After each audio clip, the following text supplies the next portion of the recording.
can be quite effective. But I think it's going to be more so the element of surprise now, because you really don't know what they're going to do. And obviously, it's quite a flexible opening with the fact that they can just switch these heroes up. I've got to say TNC, pretty much more self-explanatory. Just support Phoenix and carry Spectre straight off the bat, so I'm not sure if it's new Arcana coming out, but looks like Gabby wants to play the Spectre already. Yeah, it's, don't blame him at all. We've seen that before, right? Like with Quap and Windranger, and them suddenly popping in meta because they got Arcanus. This time we've got DK and the Spectre coming through. I think for SMG, the ideal way to do this is just go off lane DK, support Lina, give that to Afu, then you've got that dual stun that Mike mentioned, easy setup for the LSA. You've got a way of clearing out the egg on the Lina as well once you build up some fiery soul stack, so you can kind of counteract that, and you should be able to hold that lane against the Spectre, but the flexibility is still pretty big for SMG. For TNC's part, very early Spectre pick, but it has sort of been coming in and out. We're going to have to see if Gabby's going to get the space he needs. With something like the Phoenix, you still need more to build off of that combination. Like Spectre doesn't really synergize too well beyond a heal. You want to see an option for, without the Mars, maybe something like a Tide Hunter, something with control to play with the egg, to build up some team fight to buy that space for that big core. How big is of a risk is it to pick Spectre so early? Like, how much? 10 seconds. How much can we expect it to be sort of counterpicked?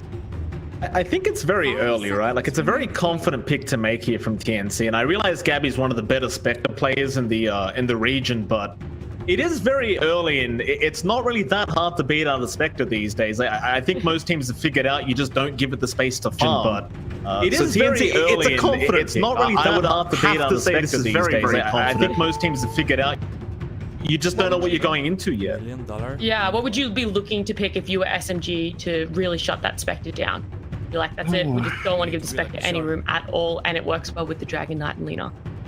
Well, this is where that early DK Lina pick kind of works against you. Normally, you'd like something like the Necrophos in the offlane, but with a DK and Lina opening, which you ideally want on your 4 and 3, there's not much room for a Necrophos. That Reaper Sight's just super value and breaking down the Spectre. You don't have the option for the Viper with break, so you don't have too much to play with. They go with the AA here on SMG's end, so they've got a nice way of maybe trying to focus on the magical burst on the Spectre, you get the Ice Blast on top, get the Luna on top to get control there, but TNC's response is super smooth. They've got the Lion, they've got the Hex control, they've got the Earth Spike. This is a really disruptive hero to have, especially once you hit those blink timings. It can sort of set up for your Phoenix. It's still not like the big setup you want unless you get like a mini Ravage, but it's just really disruptive and really fast once it hits certain timings. So you can definitely start to play the gank game here for TNC, spread out some space for the Spectre. SMG are going to have to really try to hit some levels fast, especially on their AA. You want that Ice Blast to be up and start hunting that Spectre as fast as possible. It kind of feels like that AA is going to make the Spectre's life a living hell this game. A lot of AA being picked up as of late, but especially in the sustain meta where you just want to have supports that can keep healing up the cores.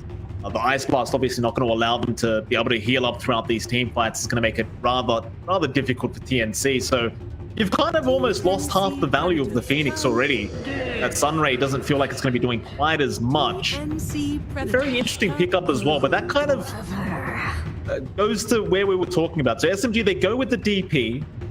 It's kind of like already indicating we want to finish the game quick, and that's what every Spectre player hates, because they want the game to go on for minimum 35-40 minutes. They want to farm forever. But Team SMG, they've got a DK, they've got a Death Prophet now. 2 heroes that don't really need much to just be able to push down towers extremely fast. Once you've taken down those initial tier 1 towers, the space for the Spectre is a lot smaller, but TNC, they're going to fight that with a Broodmother, it feels like. Interesting. Yeah.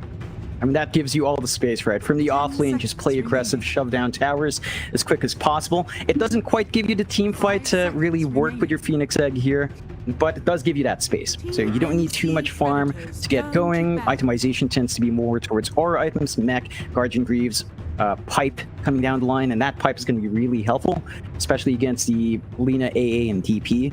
So we'll have to see if they can hit those timings there for Bach, but it is a way of buying space out for the Spectre. It's just a lot of pressure now in Bach. You cannot afford to slip up in that off lane with a Brood, which is where it tends to go. he needs to buy that space. If he kind of falls flat, then you've got a Broodmother Inspector potentially trying to farm up, and that's never going to be ideal. So the Brood pick is mainly to try and counteract SMG goal to end this game early, right? Because Brood can be a little bit strong in the early game. So is that a lot of the reason as to why that Brood was picked? Is that what you guys are saying? That's how I feel anyway. I think the idea is they're going to try and control our map. Let's control their side of the map, and that way we can kind of rotate the Spectre to be able to farm in different areas of the map. So SMG probably going to try and take the top half of that dire side jungle, and I imagine TNC will try to do the same, but on the opposing side by pretty much aiming down that bottom tier 1 and mid tier 1 tower. As you get those down, you've got another jungle to go to. Gabby should be more than happy. And as well as that, the Broodmother, it's one of those heroes you can't run into, because if you run into it by yourself, you're probably just going to get munched up by the spiderlings. And as you know, as an Australian, I would know very well that is not very fun. So, you know, it's one of those battles as to who can control the map better right now between the two. If TNC can do it with the Spectre, you could pretty confidently say they should be able to take out the game as far as the draft is going right now. But it is a hard task. I don't think the Broodmother is going to make it that easy to be able to do that. Do you have any guesses for what their final picks could be? You know, TNC is lacking a solid mid here for our Mel. I think what's more interesting is going to be SMG on the safe lane. What mid one here do they pick up, really? Because they've already got that fast pace with the DK and the DP. You might just want to double down and go for a really quick game, have all of your cores have this nice power spike by the 15-minute mark with levels and a couple of cheap mid-game items. You don't really have the best options for that, though.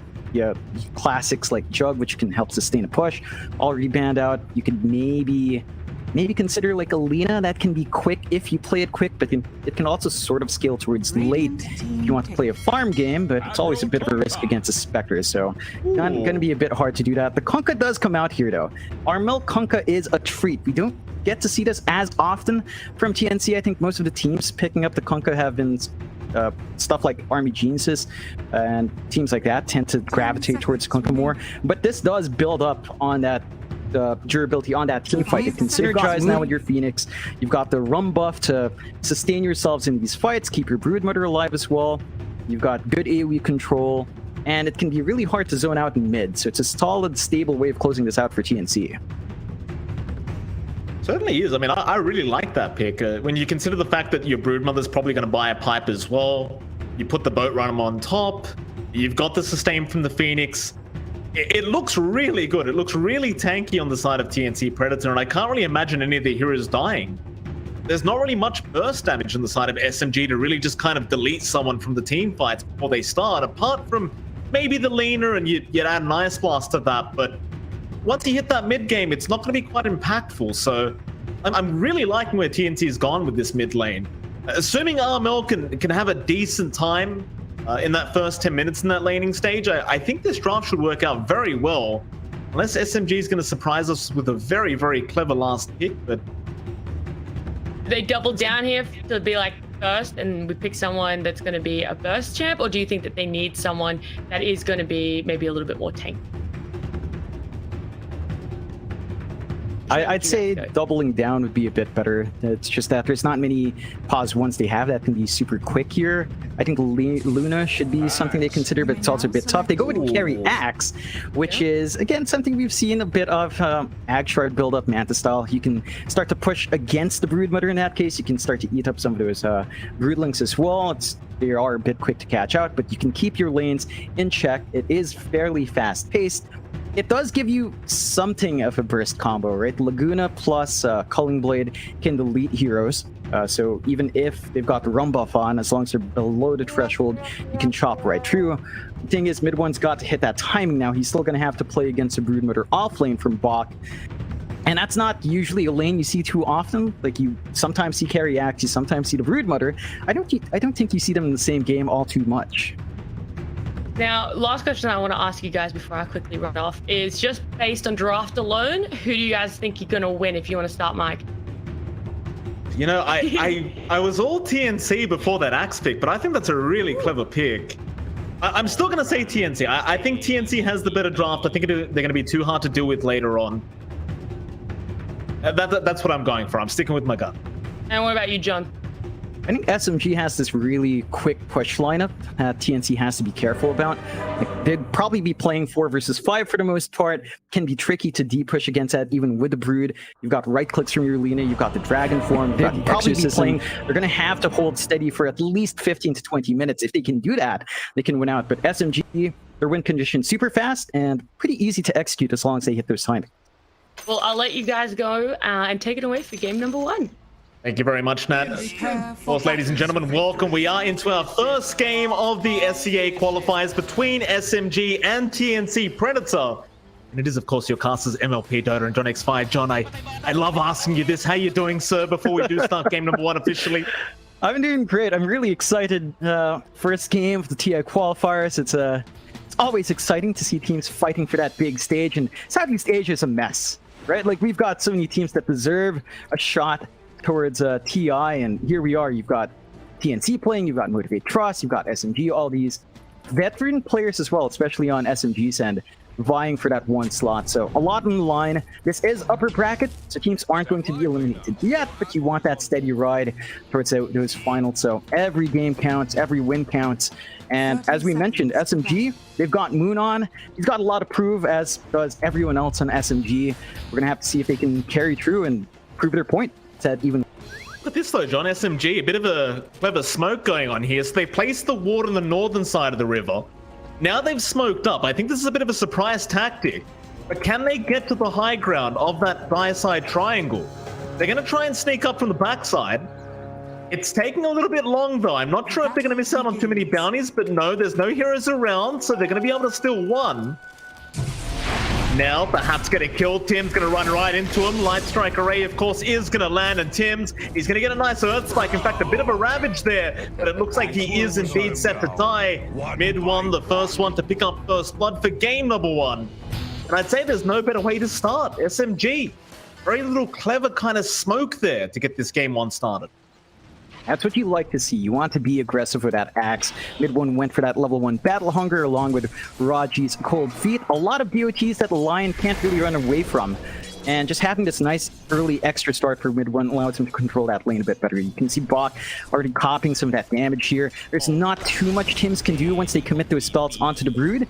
And it's going to take a few levels for the Brood Mother to start to sustain herself here with a web spam, with the insatiable hunger trades. And even if you have that hunger up, not like you want to right-click an axe, so it's a bit tougher for the Brood to keep in touch there. And SMG, well, they're just playing this perfectly fine, perfect as you'd want it to be. Absolutely. That's kind of the reason why I was so impressed by the last pick axe coming out from SMG, is the fact that it kind of answers the Broodmother so well, and see the pure damage that can fly out can be very effective. Although top lane looks like they are going to go after Gabby. Gabby already taking a lot of damage, and this is another thing we talked about during the drafting stage, John. The double stun lineup in this offlane for SMG, quite potent. Dragon Tail, Light Strike Array. You see how much damage that Gabby has to take on the Spectre. It's not going to be very fun, and of course, Boomy at those earlier levels on the Phoenix really can't do much up against this dual lineup. It's a slower lane for TNC. It's just the nature of the Spectre. The Phoenix needs levels as well to really harass out. Once you get level 2 Fire Spirits, you can sort of try to zone out KP a little bit better, but it's a bit tough. And every single time KP can, as long as the lean is ready, the stun combo on Gabby is going to be super annoying. So he's got to play it a bit safer. He's still finding some good last hits, though. KP's not really doing enough to stop that. And all things considered, I think this is pretty stable for TNC. Once you hit level 3 on KP, it's going to be hard to zone him out. But at the same time, you're going to have to deal with this Phoenix level 2 Fire Spirits at his own level 3 spike. If not that, then the Sunray, which does great percentage damage against the DK and great sustain for the Spec. So once you hit those level 3 spikes, this should stabilize for TNC a bit more. Absolutely. Well, it's the one lane we haven't really talked about yet, the mid lane, where you'll see Armel and Moon against each other on the DP and the Kunkka. It does feel like either hero can kind of pull ahead, but right now Armel having the much better time on that Kunkka, the Tidebringer harass. Like Moon unable to really harass out Armel very much in this mid lane. Does that bother you at all, John, the fact that this DP's not had the most amazing start so far? In fact, hold that thought to top lane. We do end up indeed losing Boomy on the Phoenix. back to my point, are you bothered that Moon is not having as good as of a time as you may have expected on the Death Prophet? Yeah, it's going to be tricky for Moon. Like, it's a melee matchup for the DP, so you'd expect the Spirit Siphon to be a bit more effective, but Armel is just playing really well with the Tidebringer, threatening with his Torrent as well. And the one thing that the Kunkka has a little bit better here is that dip into that small camp in the jungle. Tidebringer's a low spell. Arthur looks like he's going to be in a spot of danger. Does end up going down, so Boomy and Gabby, they'll get a bit of revenge in that top lane, and of course he didn't really have the help of KP around as he was farming at the tier 1 tower, but a little bit of revenge there for the side of TNC, excuse me. That'll be the first kill on the board for them. That's a nice, easy pickup. That's what happens when the DK isn't quite there to tank the damage. True, the burn damage coming out from TNC is pretty nice. It's still level 1 Fire Spirits, but you land the Icarus. There's not much Alina can really do. The build's up there for the Spectre, considering that early death. I think the big worry for SMG still lies in that mid we were talking about. Like, Moon off to the slower start. He's forced to call for a rotation from Afu. Stabilize the lane. It's a lot of commitment to hold down that mid. And this benefits Armel. Like, he might be lagging a bit behind in EXP, but he's got easier jungle access. He's got a massive spike in delaying fights with the Ghost Ship. For Moon, once he hits 6, 7, he needs to start looking for his towers. He needs to call his supports forward to get that objective. And it's much more sensitive for Moon to hit those spikes compared to Armel. And it is. A lot of support kind of rotating across the map right now. Rogi will make the rotation over into that dire triangle, get some wards down. Armel's going to make his rotation up to try and secure the bounty, but Rogi's going to stick around and try to be as annoying as humanly possible. I suppose this DP lane getting slightly harder as time goes on here for Armel, but he's doing just fine in terms of CS at the very least, and that might be all that matters as Rogi around actually stack the camp for Armel. Interestingly enough, as now Afu shows up. It's the Light Strike Array, but there's no follow-up to it. Rogi's going to try and run down, but it's going to really not lead to much. Now mid one. He'll make the rotation up on the axe. He'll start taking the stacks away from the side of TNC. So stacking in the opposing jungle, but mid one was already kind of running up to take these stacks away, and I like what I'm seeing from SMG, John. Yeah, it's just really good movement out. This lines up with the level 6 of Moon as well, so they're going for a push and a fighting mid. And Cold Feet, not going to lock him in mid one. He'll get the call off. He's got the Conqueror, and now with the Light Strike Array, they'll control him up and they'll dunk him down. Another great pickup there for mid one, and he's right back to farming. Meanwhile, the rest of SMG, they just push in the mid tier 1 tower. Really clean play out from SMG so far. They're just playing perfect here. Their access of free lane, top of the CS board, just taking those stacks away from TNC. They've got these really beautiful wards as well. That aggressive laning ward we've seen a lot of from the Major. Still in action, not dewarded.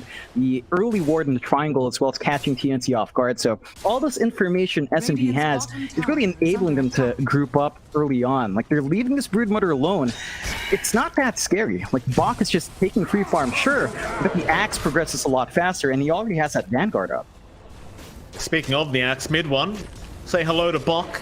Bach not really too interested in sticking around and having a chat with mid one, just would rather leave him alone for now, as just keep my eyes on that mid lane where you see Moon, he just hasn't left. He just keeps applying the pressure, really kind of making sure Armel is forced to stick around and not really rotate on the Kunkka, which is not going to feel very nice for him considering he is at that level 6 mark.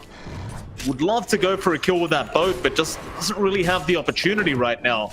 And this is something else we kind of went over in the draft, but now that the mid-tier one's gone already, they could really start applying the pressure onto Gabby on that Spectre.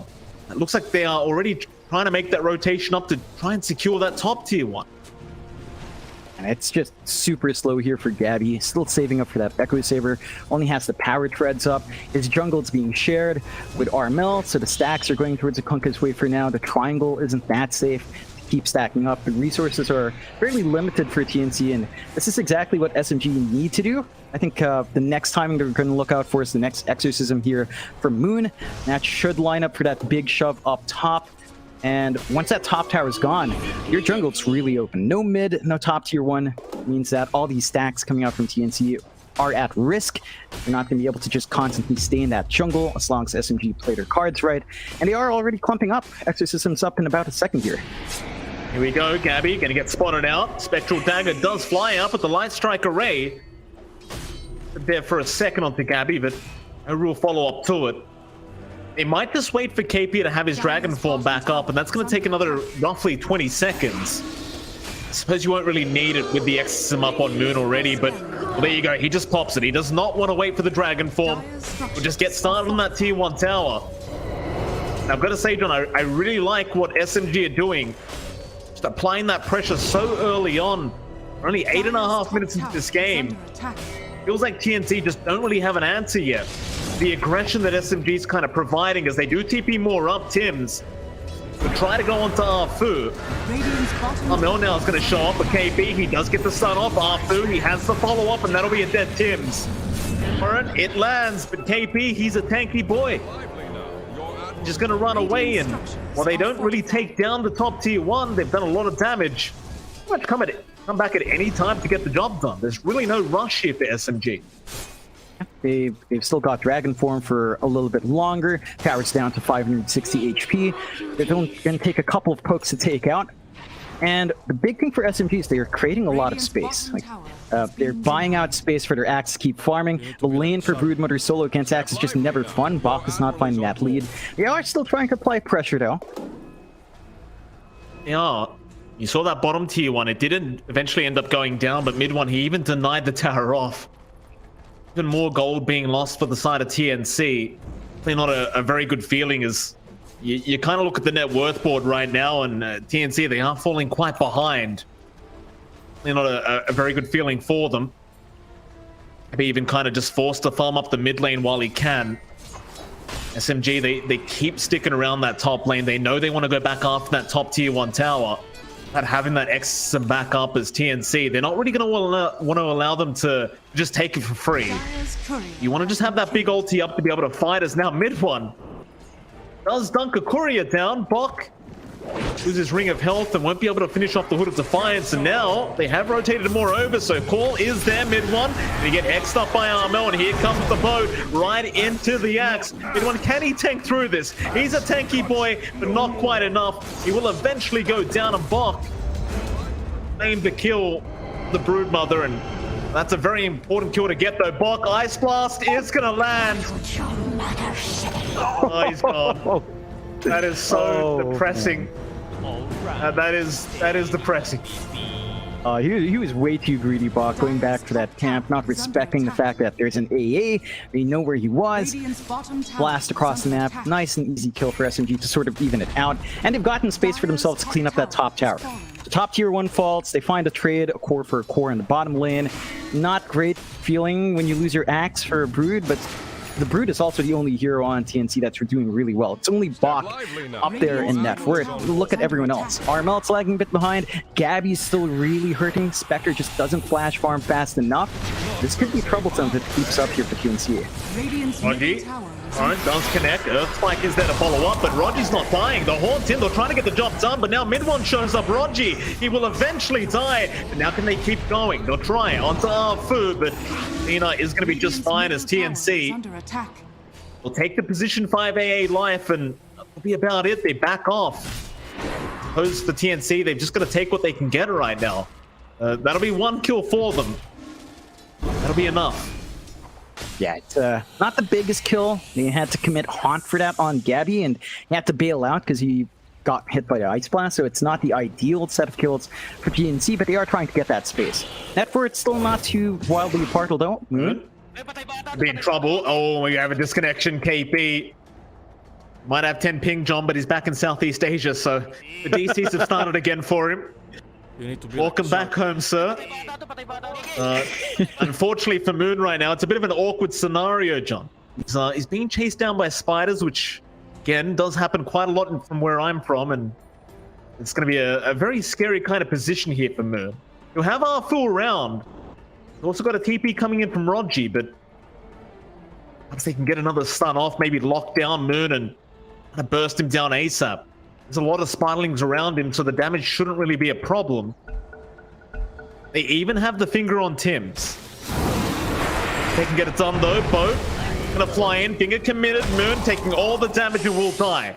No problem for the side of TNC. In fact, they want to go for a bit more, but KP and having a few issues here on the DK and wait it out and see what's going on. Yeah, rather unfortunate. Lagging. Well, it's Southeast Asia, right? Like sometimes it happens. TNC just throwing it out there towards KP. Gabby saying they're used to it, as you have to be. You're playing from the Philippines. You know, maybe it's not lag. Maybe KP thinks he has lag. He's not used to the 10 ms. Maybe that's it. You know, he's just not used to not having the late. It feels unnatural. Something's wrong. Still, TNC with that kill on Moon is pretty good. Like, that's their first real big core kill out of the axe trade with their Broodmother. So this is going to be helpful for them. It can line up for a bit of a shove mid with a half minute where you don't have to worry about that exorcism. You don't have to worry about the Crypt Swarm, clearing out all those spiderlings, which is really one factor from SMG we didn't quite talk about. Like, Broodmother came in as a sneaky pick in that draft, but they already had Dragon Slave from Food, from the Lina. They've had Qualifier from the DK, and they have Crypt Swarm. So they had a lot of good wave clear to stop Bog from being effective, and you can see how hesitant he has been to send those spiderlings up front. It's just been really hard to micro them to get full use, and we need to see a little bit more coming out from those links. We need to see these towers start falling, especially mid, to even out the map control, to open up more space for Gabby to slowly build up on the Spectre. He's still having a really hard time. 4.3k net worth, lagging behind even Moon on the DP at 4.6. Bottom of all the cores.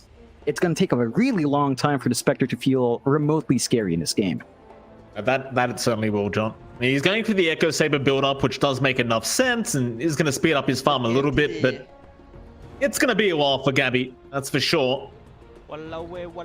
SMG, again, just looking so darn good in game one so far, and it does seem like they've kind of got their game plan in order. But you can never really count side of TNC out as... What is that? Do you know what that is? What's the voice line meant to mean?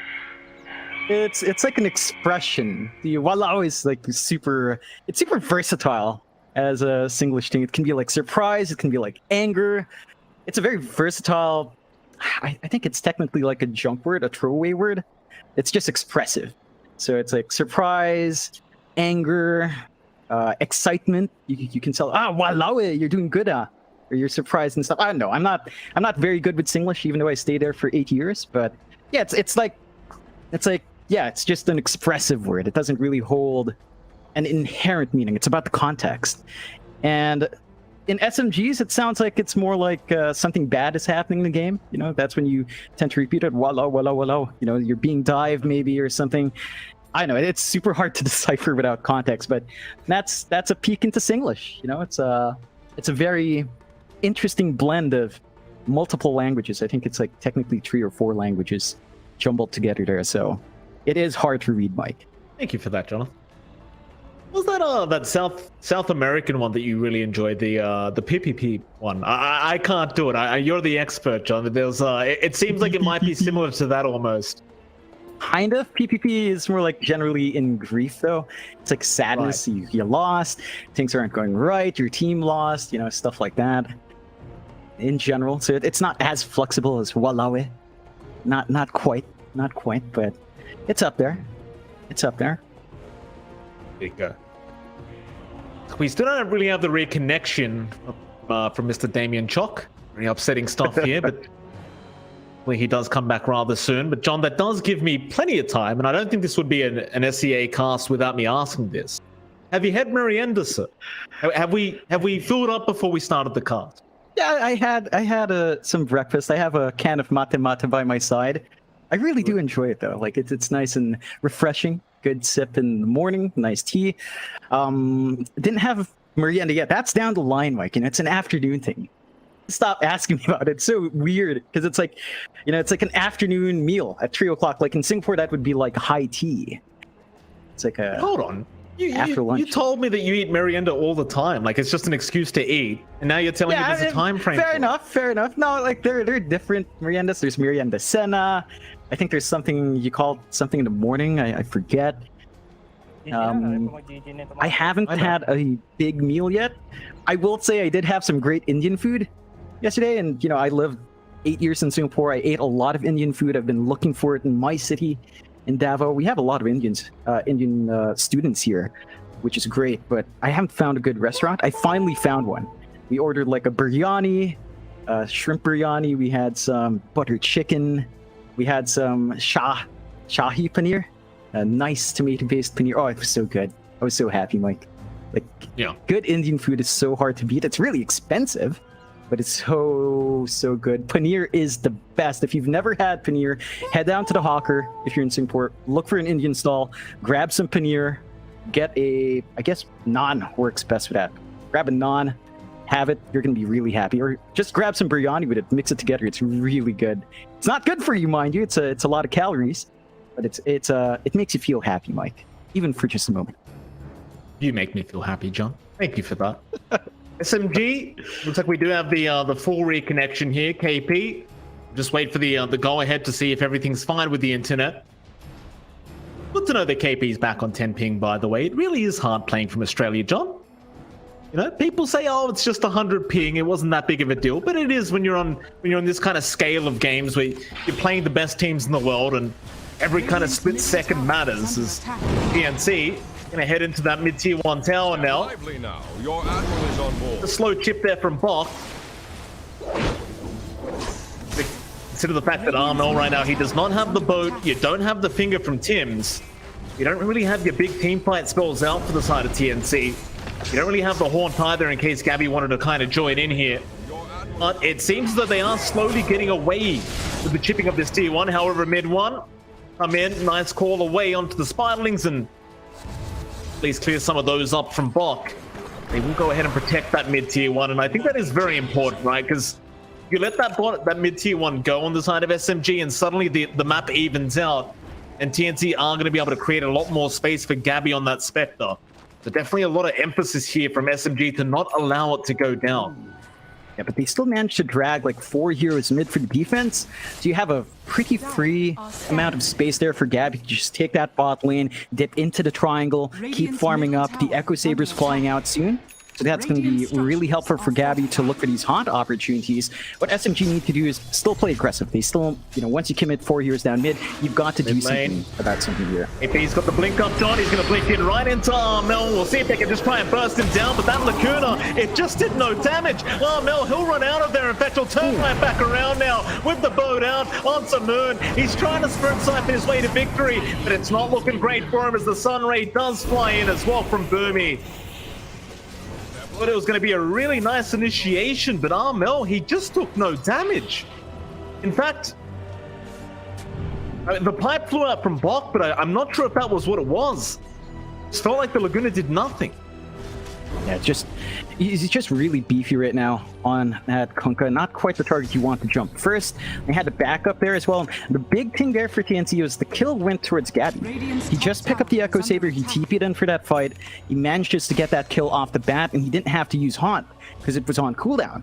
So now TNC could just wait out the next boat, wait out the next egg if they need it, look for another Haunt opportunity, jump back in, and this is where it gets a bit shaky for SMG. They need to find more objectives. They need to find more pickoffs. This blink on KP is big, but you can't really jump a Kunkka. Your Lina is still stuck at level 6. Level 1 Laguna, level 2 Dragon Slave. The magic burst on that Lina alone is not going to be enough. You need more backup to nuke her down, and the DP just wasn't quite in the right position. Exorcism is gone for now. It's going to be up in half a minute. They could look for a push off the back of that, but TNC are already taking over that bot jungle. You just saw them, sir. They're going to run right into the DP, and Ice Blaster's there, but it won't matter because the finger is out from Tim's. That's a bit of a mistake out from the CEO, John. They just placed the ward down, and it was de-warded by Tim's and Bok. And he just kept going forward for the creep, so it does cost them in the end, and these are the kind of mistakes you don't really want to see from SMG. We talked about it. You're up against the Spectre. You've got to be careful.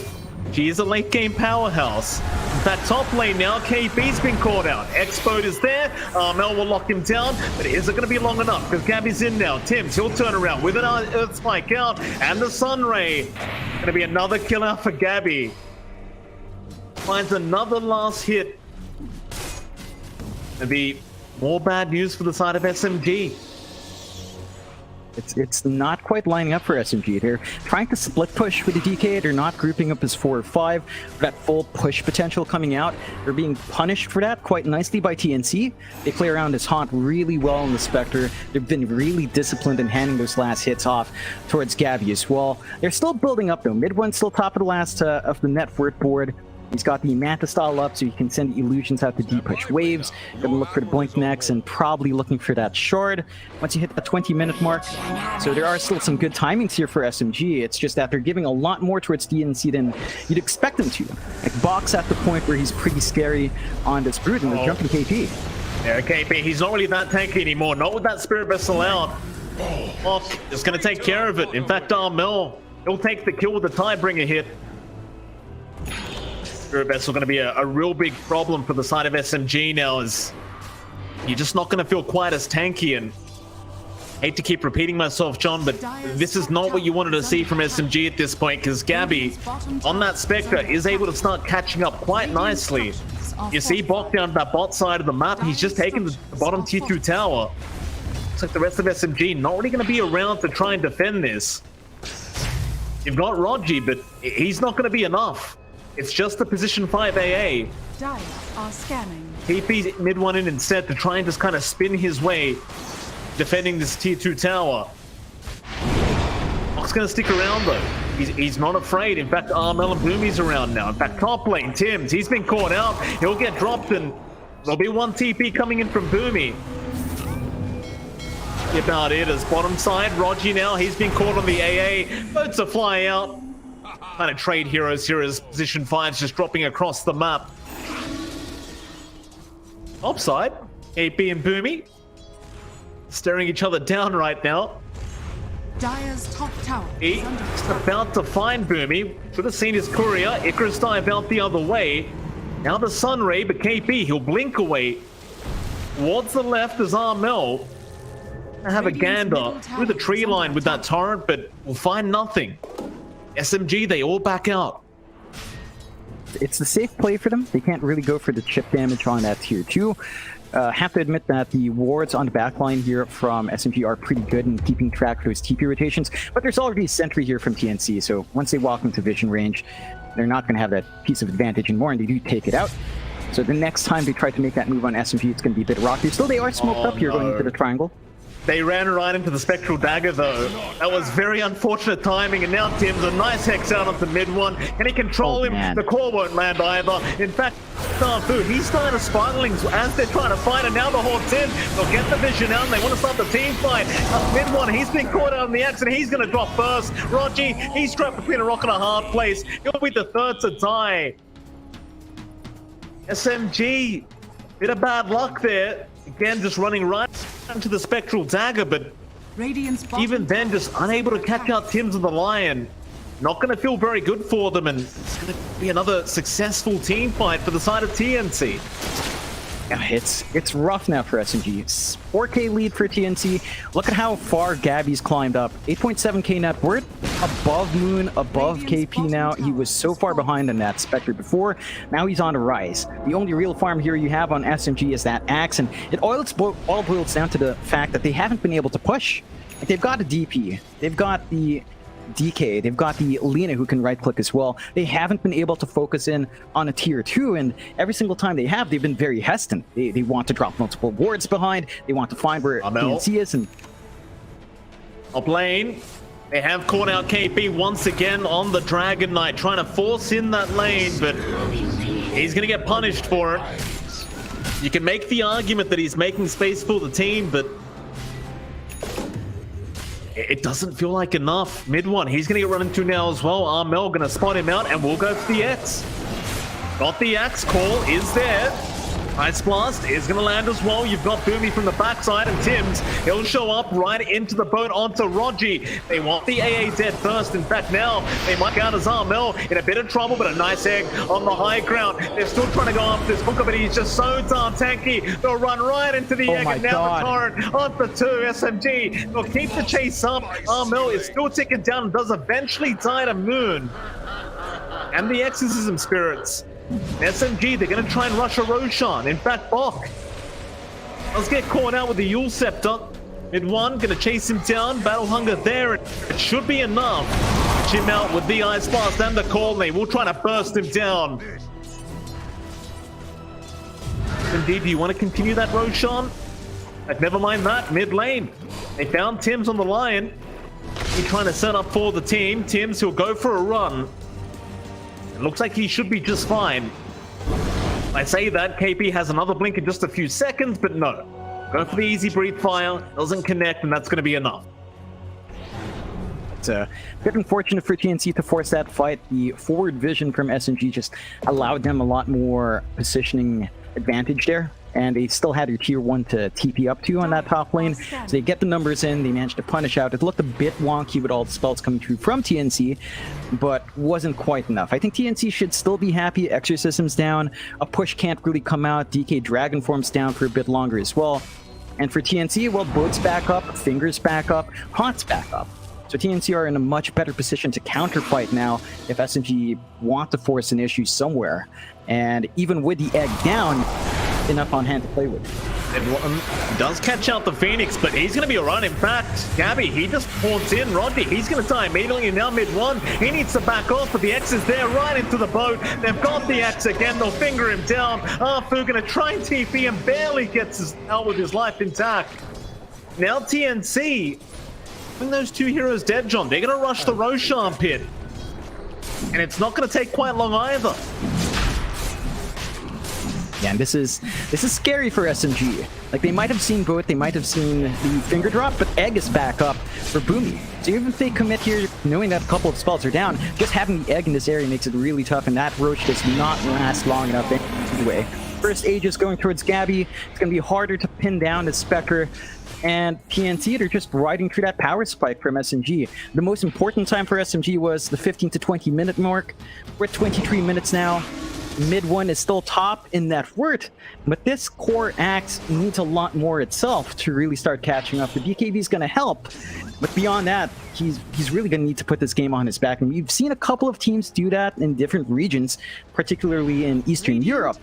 But it does take some time, and you're dealing with one of the best late game carries in that Spectre. So it's going to be a tough road ahead for mid one here. This is a tough smoke as well, but KP, he does find a great target to get started. They'll get Tim's on the Lion. TNC immediately will just TP right out of there, not wasting any time. You do not want to fight without Tim's. Actually, you don't really have the Haunt up either right now, so Abby would prefer to just kind of wait that out, though Boomy, TP is going to be there. They won't have the vision. Let's get himself out, so get a nice Lion kill. It's cost you a 4-man rotation, and it's not going to feel quite as good as it probably would have if you found another.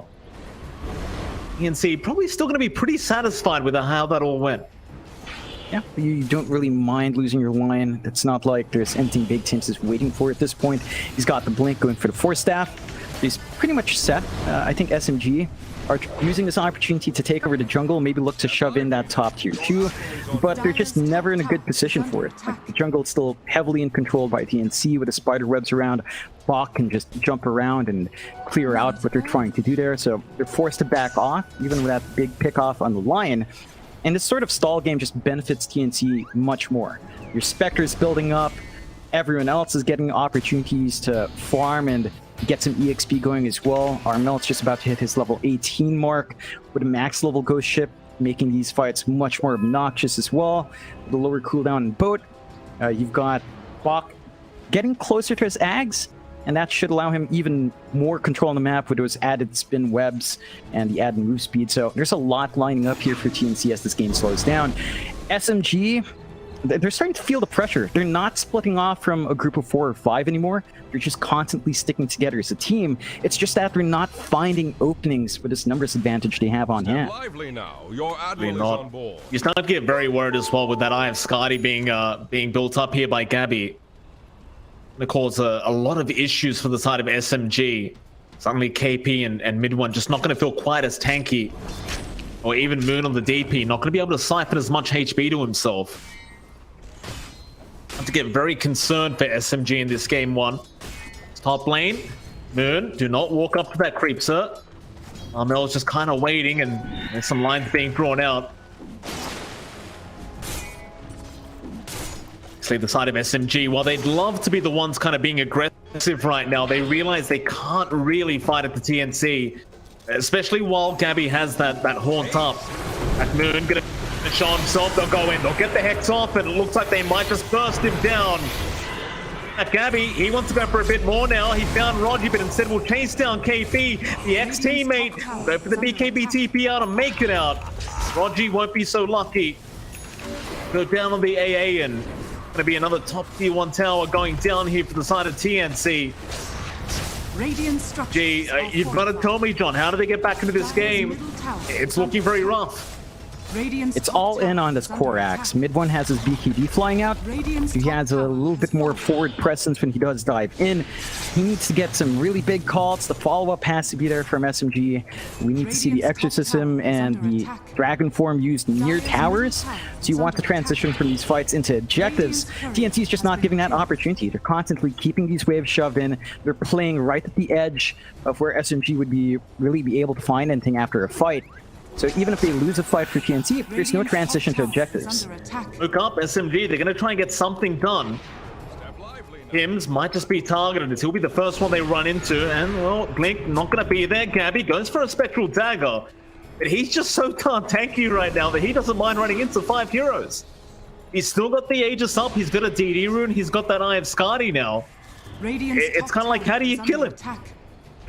He's just going to walk away. Instead, they ping out Armel, but go for the stun with the Ice Blast out before the BKB does fly out. Will take him down. Nice start for SMG.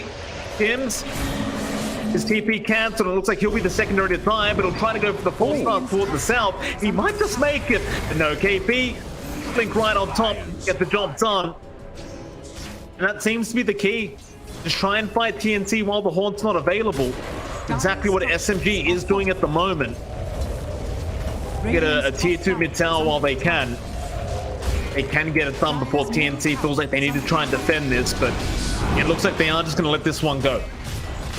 Yeah, I think they can afford to.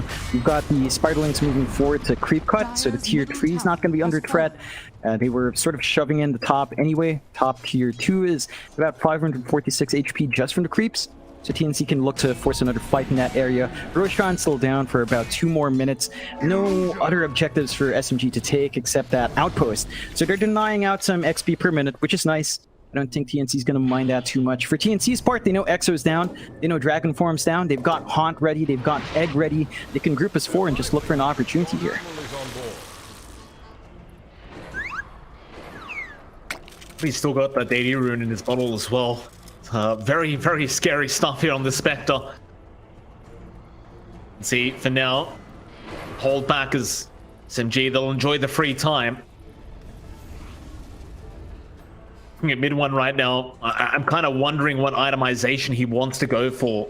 That BKB up. Next item here. Could look towards, I guess, something like the AC to counteract the AC that's going to come out here as well in Armel. You even out the minus armor aura, and the attack speed's always nice going for this build on the axe. He is still keeping it open. He's got the travel sub, so that fixes some issues playing for Protect 1, or at least having mid 1 play in a different lane. He can join these fights easier now. They just need to find opportunities. He's got the call out onto the Phoenix, but Tim's is there with the Earth Spike and Boat. He's going to fly in to make sure they can protect that Phoenix as Gabby. He'll go into the backside, trying to go up for supports. Now Sunray's out with the egg on SMG. They're going to just try and back their way out of there. KP going to try and fight as mid one. Jumps back in with the call out, but it's not looking great for the side of SMG. Where's your team fight? There's your finger out, KP. He will survive for now, but not for long. Will get taken down by Bok, and now Armel. He'll be the one to be chased down as Gabby. The rest of TNC just looking to back off, but Bok is looking to restart the team fight. Back in. Fu looks to be the target here on the laner, but he is a very, very fast laner right now, just running away. Instead, they'll try to focus down Moon as the X is going to be there, Armel. He'll get there in time. They found a much better target. That'll be a Death Prophet going down. A bit of a prolonged team fight, but after the initial jump in, SMG, they just don't really have the follow-up right now with this draft. No, it's just not there. Like, the egg was not in the best spot for TNC. They did manage to cut off some of that approach towards the high ground, but SMG was forced to pop their BKBs earlier. We saw TNC, Armel ran forward after the BKBs of SMG expired. He had his BKB ready on that Kunkka, and they couldn't do anything to stop the Kunkka. They couldn't do anything to stop the Spectre. The spacing out from TNC was super disciplined as well. Very nice pick up though, mid one. Setting up there with Rogi and Arfu. Got to take down Armel on the Kunkka. So it is still rather back and forth in terms of kills here as SMG. They are not bowing out yet. It's a 13 to 19, 3k net worth lead remaining for TNC. Now mid one, he'll get a little bit more aggressive in that dire jungle. Trying to find himself another target to get the call off on. Will indeed end up just TPing out and going back to farming. Not really revealing what his next item is yet. Just holding on to that gold. As you always have so much damage potential here with this carry axe. Mid one can get the right jump in with those Manta illusions. Can just completely blow somebody up. Now, Roshan going to be spotted out. SMG, they're right in. No second guessing it. Finalings, I believe, were on the way, but TNC, they may have no idea this is actually happening as they have not made the rotation to try and fight this. It's going to be a 4v5 for now anyway, but see slowly making their way over or trying to take the outpost to give Armel a TP point. That Roshan still dropping. Spiderling's going to give the vision over. Oh, he'll show up. Mid one looking for a call attempt, but won't have the blinker. Now Hawkhead, they'll have plenty of vision with that. Ice Blaster flying through, but there goes Arfu. He just is on the deck, Moon. He does pick it up, but he might lose it immediately as he does go down. He popped his BKB before he went down. He won't have it available now for the next fight. Rogi has been caught by Gabby, and with the nullifier, they'll take another. Moon, he's going to try and run, but Fox on his tail. Real mess out on the side of SMG and for TNC. Radiant's middle tower. Another tower. It's awkward for SMG. They immediately lose the Aegis. They do at least manage to grab this Ag Shard onto Moon, so he's got the Ag Shard ready to go for him if he wants that additional Spirit Siphon charge and the potential fear that comes out. Issue is they're losing a lot of objectives off of this. Tier 2 faults, mid tier 3, high ground being sieged. They will not have Egg to play with here on TNC's end, but there's no Exorcism as well on Moon's respawn, and the DK Dragon form is going to be up.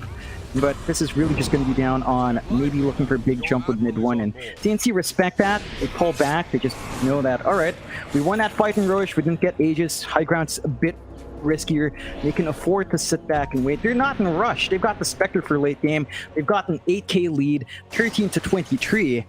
SMG is the one under pressure to keep trying to force these movements out, to keep trying to find some objectives. With their own push coming through, but it just never pans out. TNC's super disciplined with how they play with the Spectre, and it's just always a massive risk when you take Roche fights like that. Like, there's Haunt. Like, you just can't be secure in the Roche pit, even if you know where the rest of TNC are. Gabby can just pop right in, and you don't have any way of stopping that in the Spectre. I think this might be the impact of Mushi as well, being the coach for TNC now. Like, they do seem to be a lot more disciplined the side of TNC. Oh yeah, a very clean gameplay so far. Oh yeah, it definitely is a factor. I think you have to consider Mushi, not just with his experience in the scene for such a long time, but specifically against SMG. I'm sure he knows a lot about these players. You know, all Malaysia, mostly Malaysian players. So it's a lot easier for him to find a read. He knows their playstyle. He knows their tendencies. So he's actually feeding TNC a lot of information. They go with a slower draft, knowing SMG is going for this super quick draft. We talked about the Spectre being in that first phase because they had a game plan. They knew SMG is going to try to run them down. They knew how much space they had to buy for themselves, and that's what we're seeing right now. Like, they're holding the game quite nicely. SMG though, they aren't smoked up. TNC get some vision. KP, he'll get the blink off. They want the Phoenix dead immediately, but they can't burst him down. He has the Aeon disc, and now mid one, he missed the call out. There's your Haunted from Gabby, right up to the backside. Rogi and Arfu already gone on Moon. He got deleted as well. KP, he's trying to run, but he cannot get away from the side of TNC. They will chase him to the ends of the earth. There's only one left. It's going to be mid one. A nice blink away. Is it going to be enough? It will be. But he lost 4 of his heroes pretty much instantly. is under It wasn't even close. Oh, that was tough for SMG. Like, KP was BKB'd up while TPing. He got caught at the edge of the egg. Dire's Like, top right tower at the is max under range of attack. 1,200, popped down in low ground. And SMG, like, so many things have to go right for their team fight to work. They have to get that call. They have to burst one hero down. And that surprise Aeon disc coming out was just too much to deal with. As your tier 3 tower done with these spiderlings, it doesn't take very long to push down these racks. That'll be one. It's just a matter of whether TNC want to keep going, but it seems like so much of this team fight is about Gabby having that haunt up. Seen every team fight, he gets the haunt off, he'll take down the back lines. Arthur and Rodgy just unable to survive as soon as that haunt is popped. And then the team fight is just basically won. So it's proving to be a real problem. And on top of that, John, Gabby just found a DD room. Kind of mistimed the bottle there, unfortunately, so he doesn't get to bottle it up. But this is pretty scary. Like, if they do look to force the issue right now here on TNC's end, there's just not enough from SMG to hold back the spec.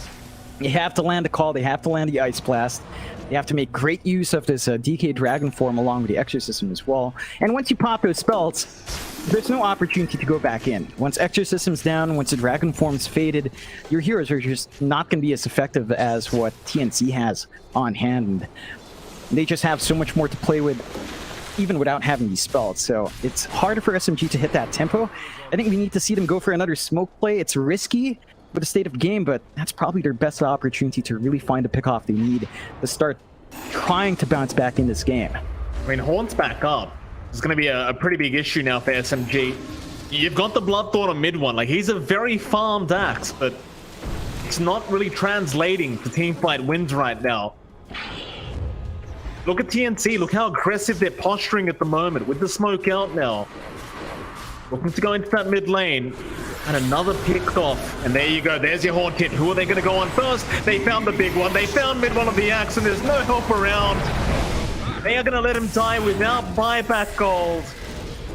He just bought the Bloodthorn, and they even found more. Moon, he gets Icarus dive on. There's your Shadow Step in from Gabby. In fact, never mind Moon. They'll take down Rodgy first, and now with the X-Pack.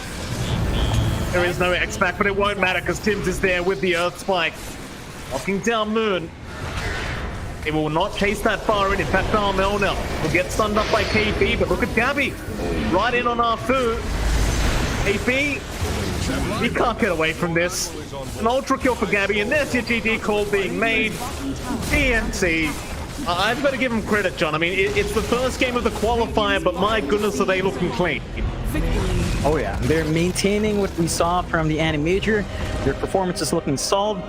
The draft looked like SMG had it, right? Like, they had these picks that made sense. They had a way of counteracting that Brood early on. Bach felt like he had a really slow game. Gabby was just doing abysmally in terms of his farm for a long time, and they found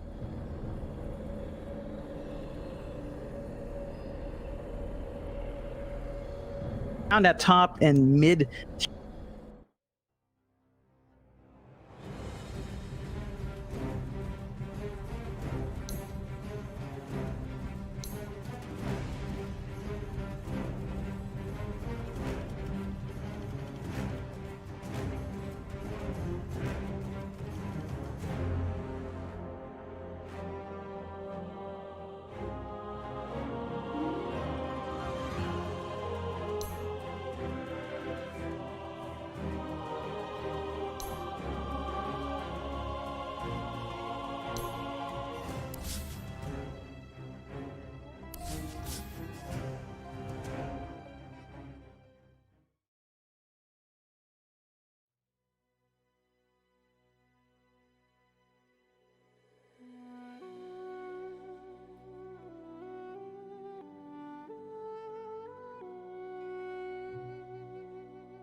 bring it back and maybe win a game off of them. But before we go, I do want to give a shout out to our sponsor, Mate Mate. They're a natural energy drink. It's caffeine reimagined, and you can try Mate Mate today to get more day and more night. But we'll be with you guys shortly right after this break.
welcome back, everyone. We're about to get into game 2, but before we do, Mike, I have to ask, if you're team SMG right now, where's your mentality at? How do you kind of get back into the game and bring it back for game number 2?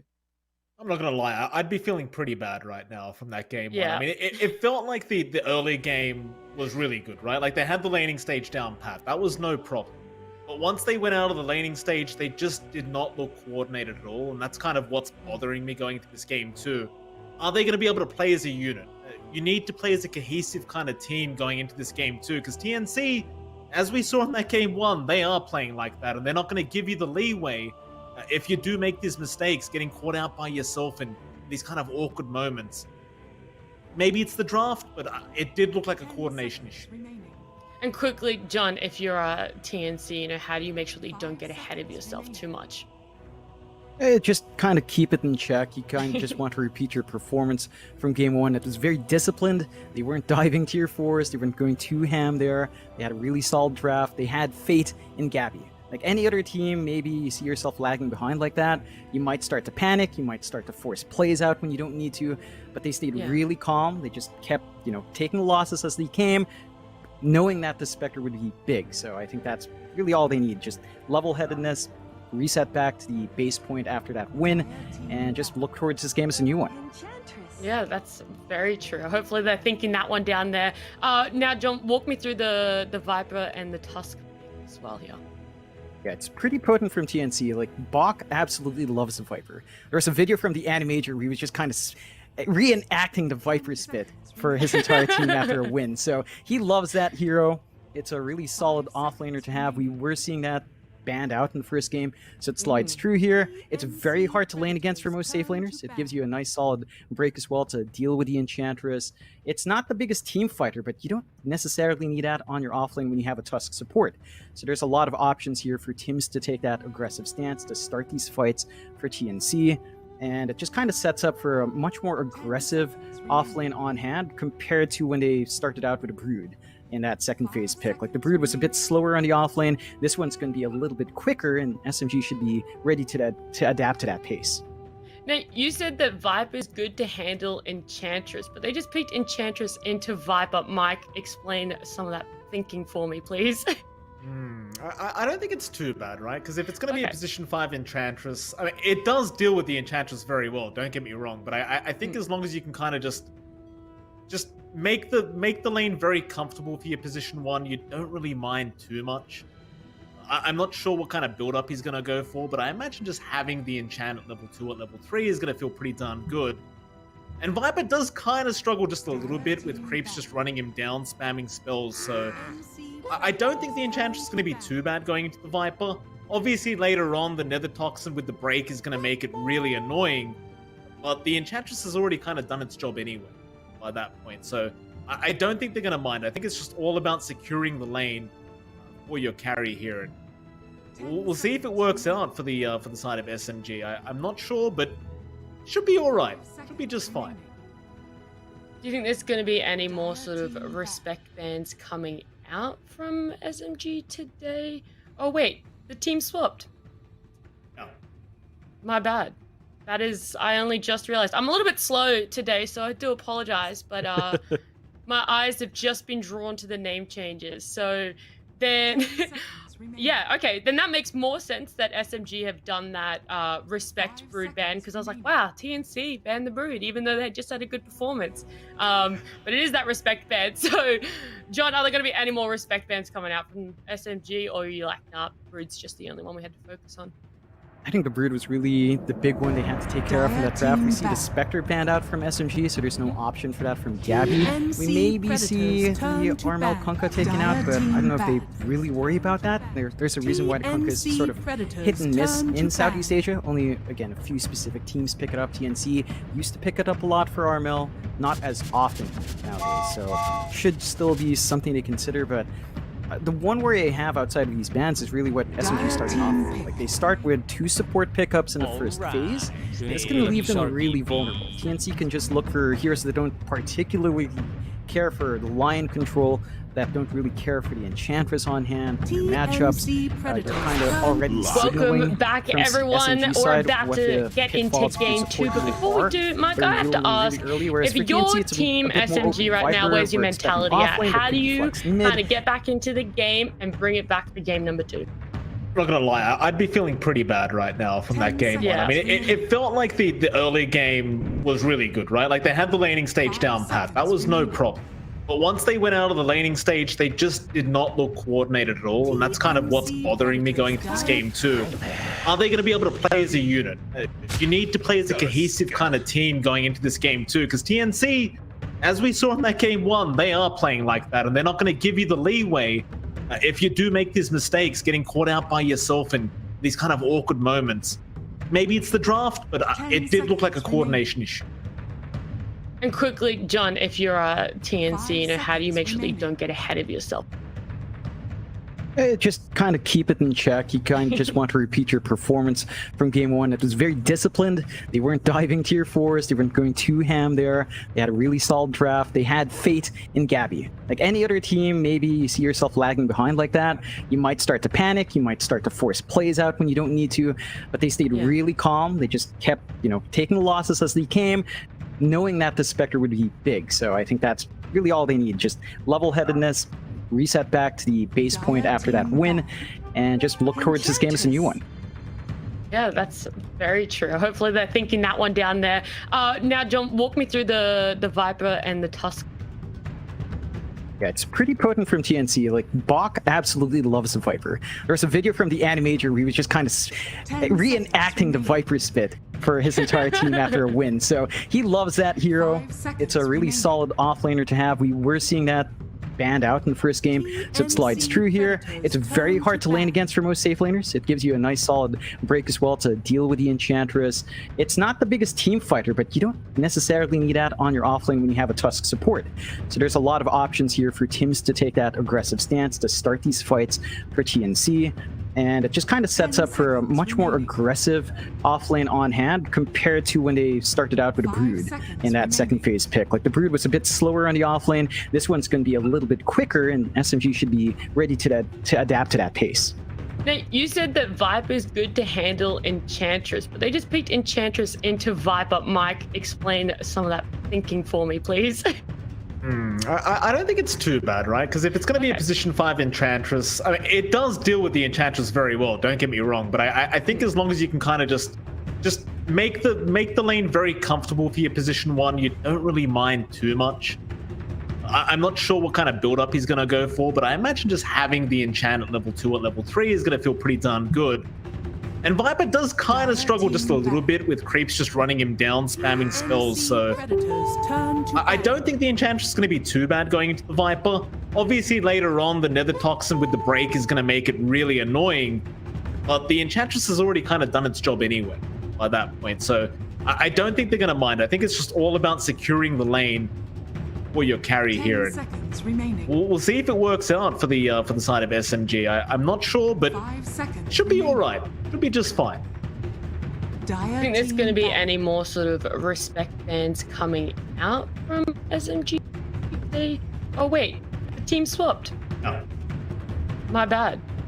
That is, I only just realized. I'm a little bit slow today, so I do apologize, but my eyes have just been drawn to the name changes. So then, yeah, okay, then that makes more sense that SMG have done that respect Brood ban, because I was like, wow, TNC banned the Brood, even though they just had a good performance. But it is that respect ban. So, John, are there going to be any more respect bans coming out from SMG, or are you like, nah, Brood's... I think the Brood was really the big one they had to take care of in that draft. We see the Spectre banned out from SMG, so there's no option for that from Gabby. We maybe see the RML Kunkka taken out, but I don't know if they really worry about that. There's a reason why the Kunkka is sort of hit and miss in Southeast Asia. Only, again, a few specific teams pick it up. TNC used to pick it up a lot for RML, not as often nowadays, so should still be something to consider, but The one worry I have outside of these bans is really what SMG is starting off with. Like, they start with 2 support pickups in the first phase. This can leave them really vulnerable. TNC can just look for heroes that don't particularly care for the Lion control, that don't really care for the Enchantress on hand in their matchups. You're kind of already signaling from SMG side what the pitfalls of your support duo are by revealing them really early, whereas for TNC it's a bit more open. Viper, we're expecting offlane, but could be flexed mid. They do manage to pick up that Phoenix now, bring it back here, probably for Tim's. So they've got flexibility as well on that Tusk Phoenix. You can kind of swap them between the 5 and 4 here, and it's still a really good pace. And this is where that double support from SMG work against you. Like, neither of these supports deal with the Phoenix Egg all too well. They do have that good control from the Lion, but when it comes down to bigger team fights, they're going to have to land some pretty big impales or really get something good from their off lane to help them counteract what TNC already has on hand here. TNC Predators turn. I get a little bit concerned. I know you asked me about the Viper earlier, but with that Phoenix coming out now, we've kind of established that it should be a position 3 Viper. I guess still a chance that Armel runs it in the mid lane, but now it looks really rough in that safe lane for SMG. Like, you pointed out the Enchantress being kind of countered, and with the Tusk there as well, it's going to be pretty darn rough. And for the KP Brewmaster and SMG, but TNC, they just take the Void. One of Gabby's favorites. It feels like it's been a while, but he did love playing this hero, and he does tend to be quite spectacular at it. So very exciting stuff coming up. 10 TNC. seconds remaining. I am pretty surprised at the Void actually. 5 seconds remaining. That one. The bans coming out of TNC, are they going to be to try and protect Phoenix a little bit more for when she goes into the egg? Is it going to be going for heroes that are really good at attack speed, trying to ban some of them out? I don't think it's a big worry for the Phoenix on the support in this game. Like, the 2 supports are already not going to do much. If they commit a core pickup to just focus on a Phoenix, they're having core pickup to counteract a support. So it's not a big issue for TNC. They've got the Chrono to protect the egg as well with that basic combo. For SMG, I think we have to talk about this brew, right? It comes out, we know KP's an absolute beast with a Brewmaster, and we never really saw him pick it up during his time in TNC. Maybe some of that latency being an issue there, but this is still a pretty solid way of maybe dealing with the Faceless Void until BKBs come out. So once the BKBs out, you can't really just cyclone up the Faceless Void in a Chrono, and right now that's SMG's only real counter to the Void. You don't have Avenge Swap, you don't have an Oracle with Disarm or False Promise. You have this Riki on hand to maybe have that Faceless Void miss, but it's the same issue. Once a BKB's up for the Void, it's not going to be too hard to really find the targets and get the damage off. How are you going to lane this as well, right? Like, you've got Enchantress Riki now against Viper Tusk. You can Blink Strike away, which is always nice, and Tricks of the Trade is going to be pretty good, but how are you going to farm? I'm a little bit concerned for SMG. I don't think this laning stage is going to be very good if that's going to be a safe lane Riki, which it should be, a mid one. 5 seconds Is the- remaining. Yeah. Sorry, I was going to ask, like, how much room do they have to be able to change up some of these heroes into other positions? Like, are you pretty set that Riki's definitely going to be safe lane? Not 100%, right? Because you can run the mid Riki and just kind of go for the Diffusal Rush and try to be that tempo setter. It can work quite effectively as well, because it's a bit of a sneakier hero, but I can't remember the last time I saw Moon play mid Riki. In fact, I want to say I've never seen it. So if this is going to be a mid Riki from SMG, I'm going to be very surprised. Be something they've been workshopping for a while, who knows, and they're just ready to whip it out in the qualifiers. Why not? Yeah, could be. I think the Riki pick is almost like a protective pick. Like, it kind of makes it hard to pick the Invoker mid for its TNC, but the timing's just so awkward. TNC has last pick overall. You could have pocketed that Riki for your last phase pick instead of protecting your +1 pick if you were going to flex it mid. So this does signal probably just a straightforward safe lane here for mid 1. I love that TNC banned out the Magnus. You don't have the option for Empower on that Riki. You don't have that big team fight to set you up. As we mentioned, like, all they really have is Lion with the Earth Spike. Brewmaster can kind of take care of heroes individually, but not as a big group compared to TNC with a Chrono with the Egg. So not many heroes on mid left to kind of give them that team fight potential. They're going to have to play on point with their pick off here to buy that space out for that Riki. And for TNC, I think because that Riki's looking likely to be safe, they could still consider that Invoker here for RML if they really want to tie into chrono combinations. Righty, well, I mean, they definitely didn't ban that Invoker, so there is that potential for it to come out. On the side of SMG, what are your thoughts? I'm a bit worried, I'm not gonna lie. I don't like where this draft's going at all.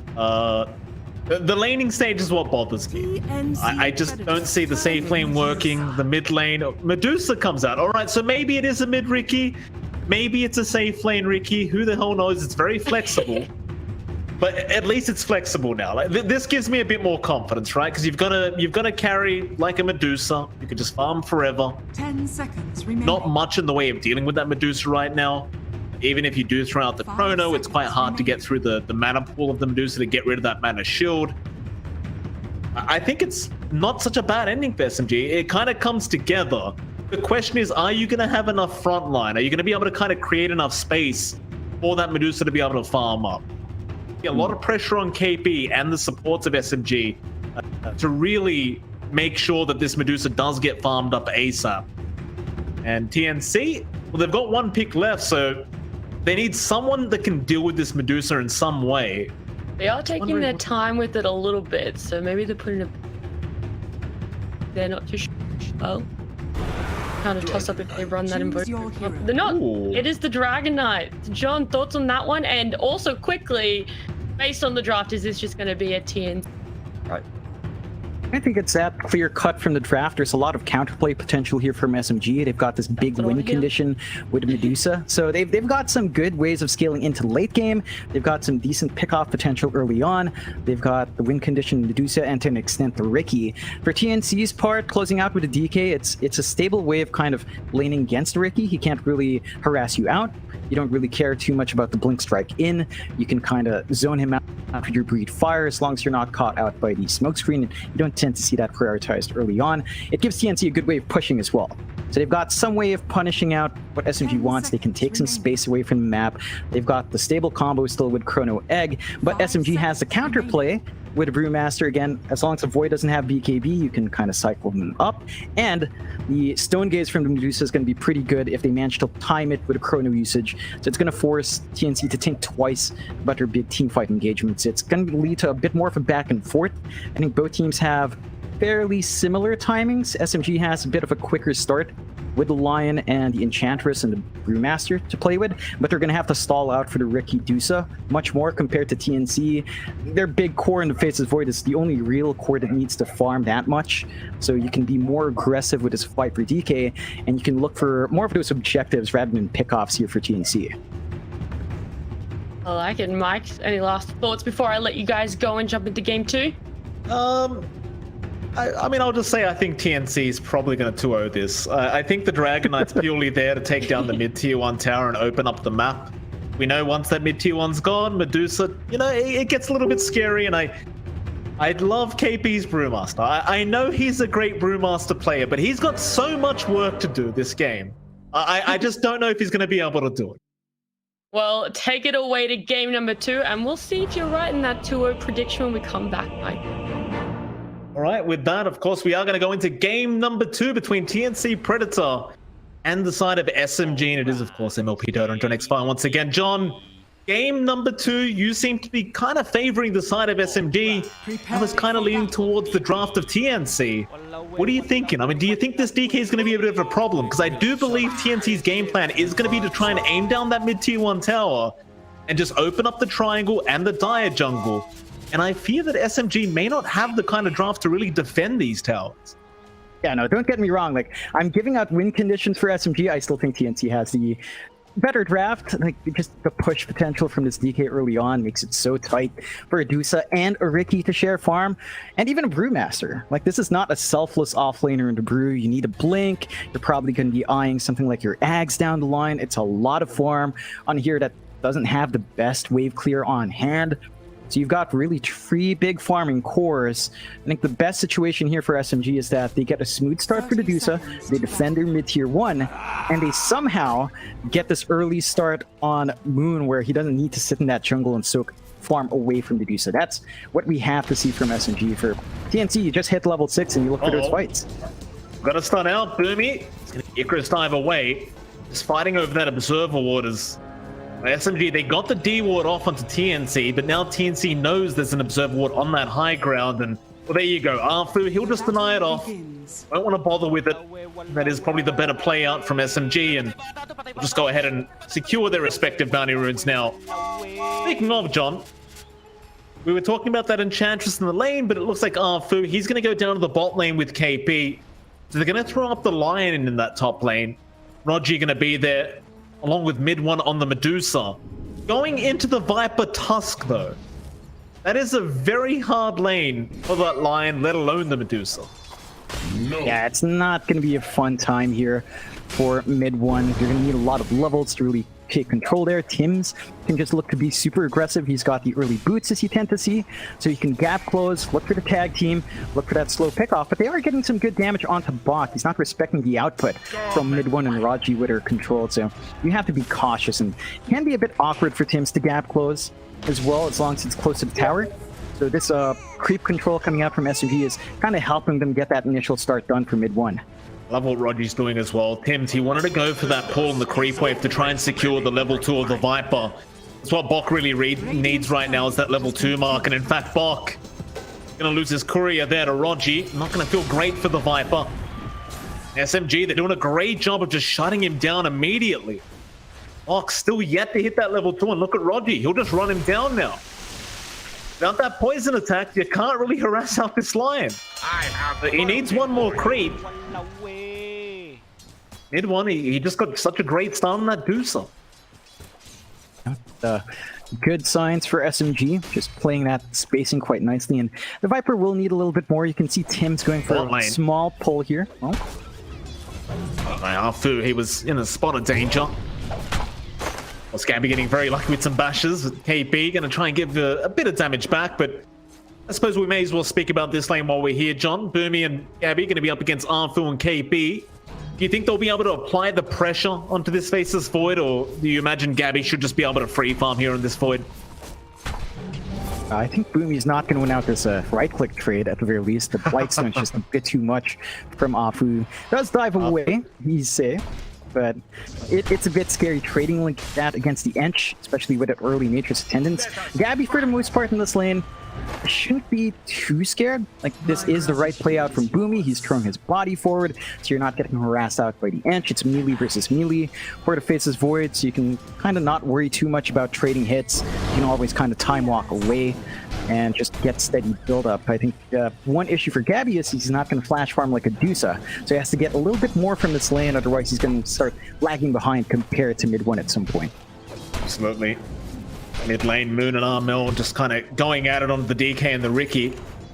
Very even kind of matchup between the two, and this should be a very kind of boring matchup as bot lane Arfu in a bit of trouble. Boomy going for the Icarus dive, and he will be able to secure the kill.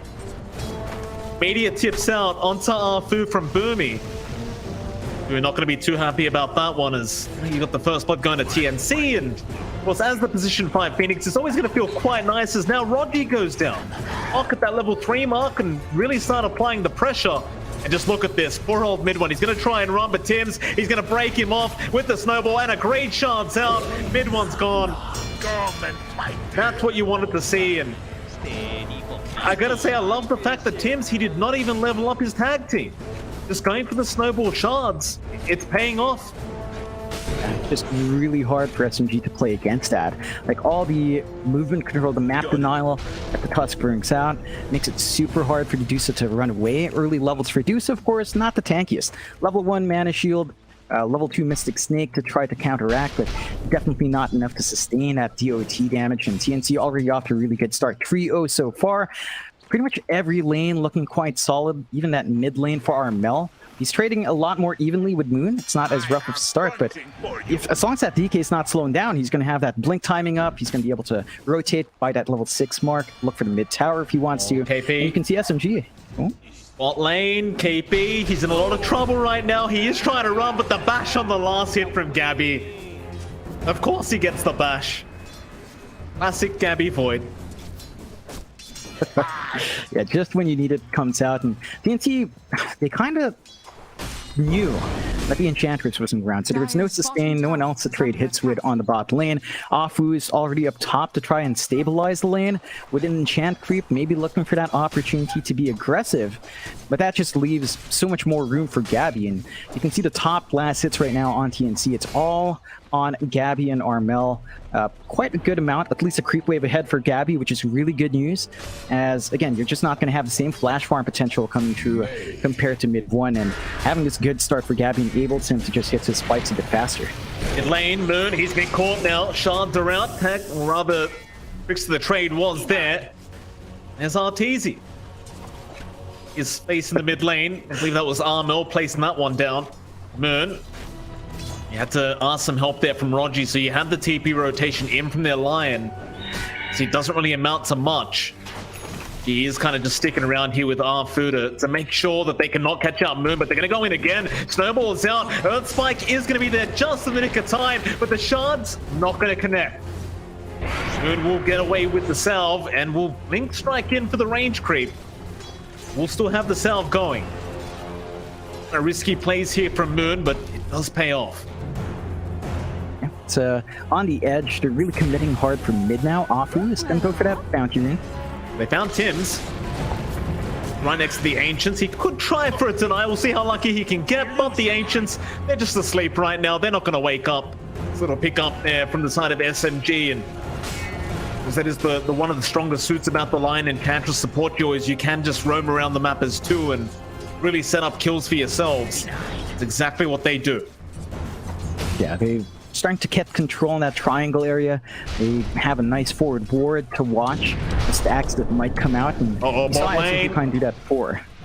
They've got the Chrono out. KP in a spot of danger. He'll try and make his way away, and it looks like he might just make it. The Fire Spirit damage not going to be enough. He will survive. 35 HP. There's Arfu. Rotate down, but he just take the lane for himself for a bit. See anything lost here for the side of SMG? I don't think you're going to be too worried about that on TNC's end. Like, normally you just see a lot of safe lane Void just holding on to the Chrono. I think at least using it, looking for the opportunity is fine. You don't really expect big Chronos early on anyway, and it just kind of relieves pressure in the other lane. So you break up that roaming duo of the line Ench, and they're not going to be looking for kill opportunities for now. It gives some relief towards that DK on mid, gives some relief towards Bach on top lane, doesn't need to worry about being flanked by those two supports, and it still kind of plays into this slower pace of game where TNC and SMG are both fairly satisfied. I think we need to see TNC play around this Dragon form on Armel relatively soon. Look for a shove on a tier 1 tower, either mid or top, and kind of just start shutting down some of that jungle space that mid 1 is starting to get. They might commit it now as Rogi. He's being chased down. Tims, as the Shards out, will block the staircase, but Rogi wisely run towards the north instead. Just fine. Armel, he did rotate onto the DK, but he is just going to go for that top tier 1 tower. So not bothering to try and go after that mid tier 1 yet. He'll leave that be for later. May as well get started with the top tier 1, which is going to be significantly easier. Started with that dragon form now. Mid lane. Umi, chased by Moon. Being a little bit cheeky here on that Ricky. Umi with a haste rune, and still has the Icarus dive up. Should be just perfectly fine. Soak some XP and back out of there. He is annoying to Moon as possible. Fire Spirit to help Moon, he'll go for a fight with him. Forced to back out, surprisingly enough. The magic damage is a bit strong, and his supports were pretty far out, so Moon can't really afford to overextend. Armel does TP mid, but they still find the top tower, so you're fairly satisfied here on TNC. You kind of prevent a shove-in on your mid lane, preventing any further excursions out from SMG. The 1v1 lane here for Gabby still working out really nicely. He's not slowing down, but there's a lot of space coming out for mid 1. His jungle's been uncontested.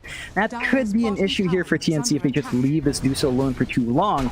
The farm is just going to start racking up. It's just the nature of that Dusa. Yeah, mid one's doing a great job right now. Just hanging out in that dive triangle and doing his job of farming up some stacks. But mid lane, Rogi gonna make the rotation in. Boomy, he'll be targeted here.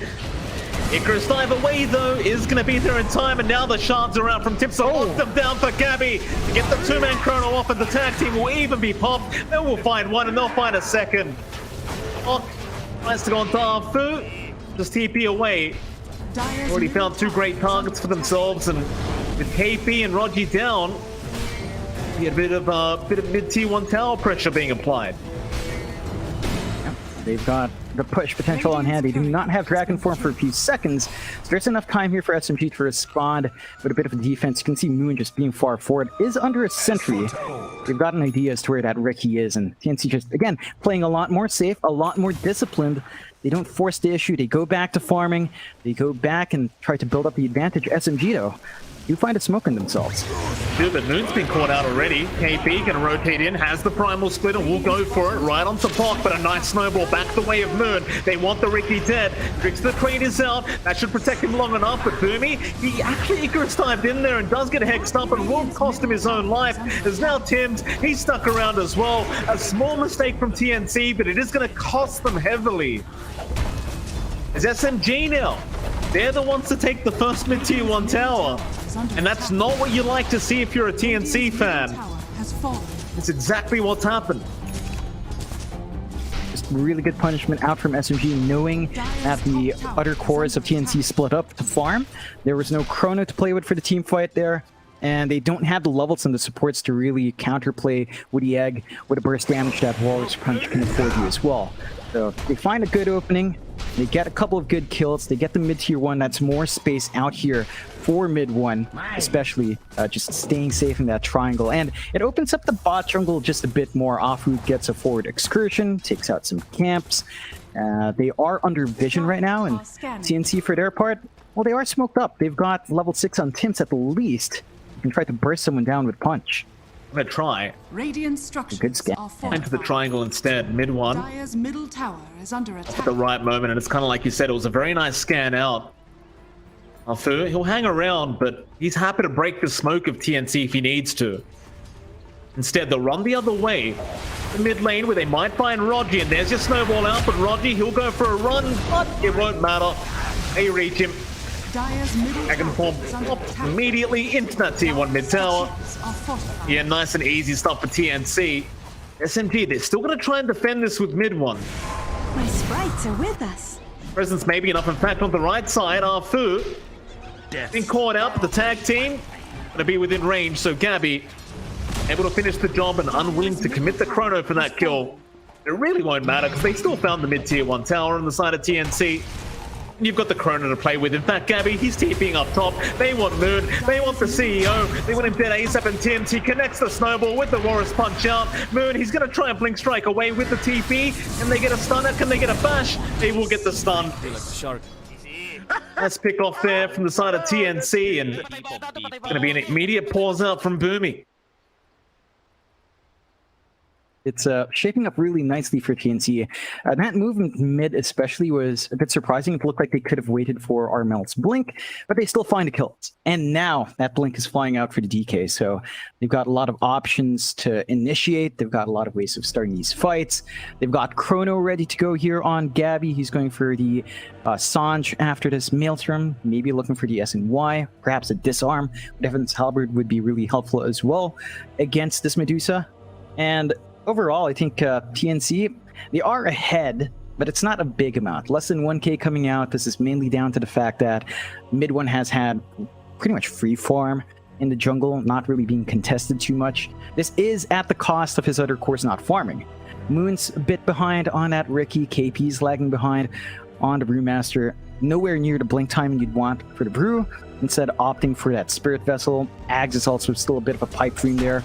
Moon is at least closer to his Diffusal, but that's not going to help with his survivability. When he does get jumped, the likelihood of him dying is just pretty much there. So it's going to be a bit longer until these heroes start to have that bigger presence on hand, and TNC, for their part, are doing a great job of applying that pressure early. They have to keep maintaining that pressure, though, and they definitely need to start thinking about where mid 1 is. because this Deuce is still at a very comfy amount of gold, 500 ahead of the Void. Still keeping up there, and once the Manta's up, maybe once the Scotty's up down the line, once the Ags and Ag Shard are available, the Medusa is going to be really obnoxious to fight against. Radiant's bottom tower is under attack. Not going to be scouted out of the line. He'll be all right. SMG, meanwhile, just trying to focus in on that bottom tier 1 tower, and they do manage to pick it up. The longer they can just keep TNC away from mid 1, the happier they are on the side of SMG, and mid 1 just continuing to hang around that triangle, keeping that farm up. Enough to just take the net worth lead away from TNC. So you still are going to have to be rather worried about Gabby, because he's already hitting quite hard on that Void, but the Manta up, one going to be feeling a little bit tankier and getting farm a little bit faster. You can see TNC, they are posturing quite aggressively. In fact, they do find Fu. They're going to try and find a way out of this one, but it looks like he is going to go down rather fast. Immediate TPs up towards the top side. Gabby, he's got a DD room. He sees the Ricky again, exact same spot as last time, and he does time walk in, Moon. He's going to try and blink strike his way out into the tree line. Gabby, as it does pop it, does find it. Rogi, Hex out, finger committed, smoke screen there, but the snowball will buy some time. Gabby needs to get out of that silence. He will get out eventually, but now the tricks of the trade out. Instead, they'll go after Rogi. They'll get the line, and now the Chrono right on target. They'll find the Ricky. Moon has nowhere to go but down, and Gabby will get a double kill. SMG just have no answer for the gameplay of Gabby so far. Yeah, it's just super difficult. Ideally, you'd want KP around there. He needs to be able to split when he sees the Chrono to get that Cyclone off. But TNC just finds these targets every single time. And SMG was farming a bit forward, especially on Moon, right by that tier 1 top. It's a TP point, really easy access for TNC to look for that turnaround play. So not quite the ideal. I think the saving grace for SMG is still down to the fact that at least your Deuce is not being jumped. So you're still stalling out for mid 1. You're still going to hit this Ags timing with a Manta up on that Medusa. And you can kind of depend on that to sort of give you some momentum. The issue is you're slowing down your Ricky, and this is also a tempo-based core that needs the defusal ASAP. Still kind of close, but not quite close enough. Once that defusal is up on Noom, this could feel a lot better, but still really squishy and vulnerable to be up in front for his team. Again in that mid lane, SMG, they want to try and go onto the bot, but can they burst him down fast enough? He's a tanky boy. They'll go for the primal split, but Pips, he's into the backside, onto Rogi. They want the lion dead bot. He's still surviving. They can't kill the Viper. Fu, meanwhile, just ticking down slowly as Gabby will continue to chase up. They just want the supports gone, and they will get him. It's almost the same story as last game. It just seems like SMG, they're lacking damage. Nobody from TNC is dying. It's a damage issue, and this time around, SMG weren't even able to play aggressive early. Like last time around, we saw them put some forward wards behind the tier 1, invade that triangle for a while. This time they've just been playing a bit more passive because of Medusa, and it's just giving TNC more of the opportunities to dictate the game. They're in that Roche pit right now. They've got a lot of damage flying through, especially with tag team up. SMG can't afford to give this one away. You haven't got the primal split. I'm not sure about this one, as Gabby will jump out onto the Brewmaster and KP. It looks like he's about to die, but the Stone Gaze and the Hex may have won a bit of time into the backside. They'll go after Rogi, but they'll lose Tims and they'll lose Boomy as Gabby now. He's out of position. They'll spike him up and he cannot time walk away. It's a great team fight out from SMG now. It seems like all they needed was mid 1 to join in. They want to try and fight over this Roshan though, TNC.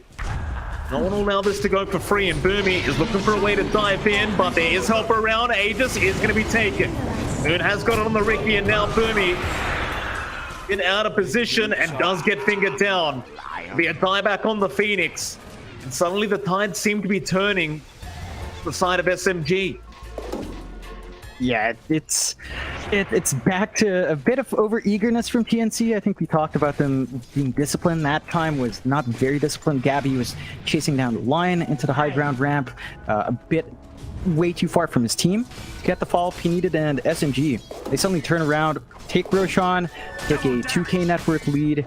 They've got a safety net here on hand for them when they play aggressive for Moon. So they've got a lot coming out here, and TNC have to be cautious. They do have Chrono coming up. They need to land that combination to win this fight.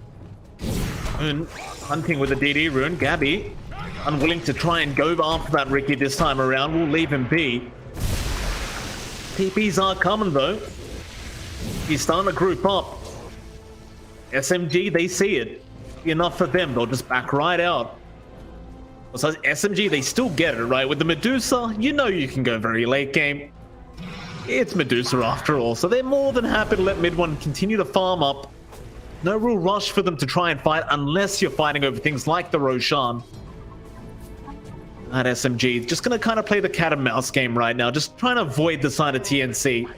They are quite strong. While Gabby does have that Chrono up. Both sides, looks like they're just going to take a bit of a breather.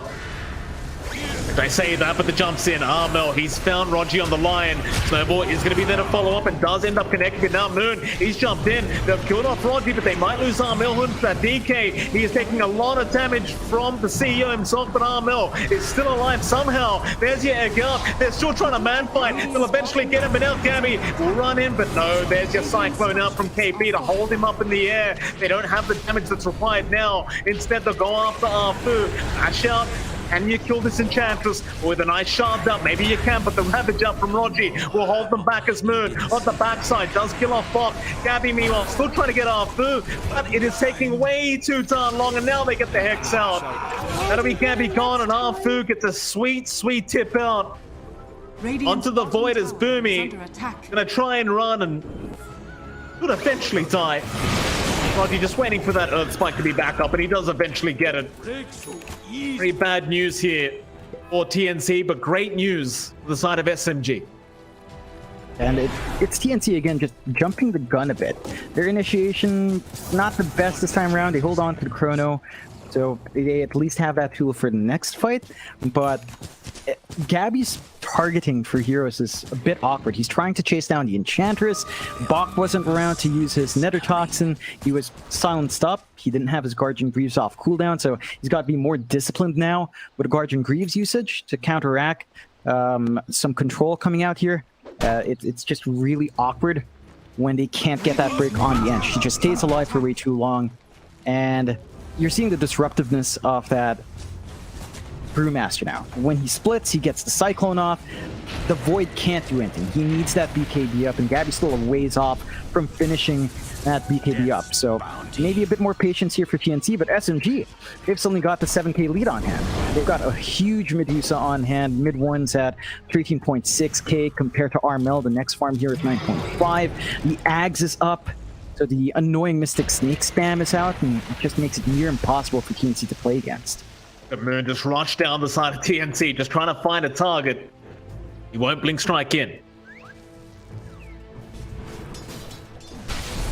Get out of there, but he's obviously feeling very confident with that Aegis up. In fact, he'll PP down to the bot side. See if they can find another target. Got it. Everyone from TNC just gets out. He's to the western side of the map, and it doesn't seem like TNC are feeling so confident any longer, especially when mid one does join these fights with that Aghanim Scepter up. It's so hard. Stoning that's happening to your heroes as Gabby now, he gets jumped on. They'll have the Sun Ray to try and heal him up, but look how slow he runs. With that defuse one, they just blow him up. He is just gone. Now Bok trying to fight Arfu, but we've seen this story before. The Enchantress just take too long to die. Moon, he will find a secondary kill for his team. Is SMG going down that mid tier 2 tower.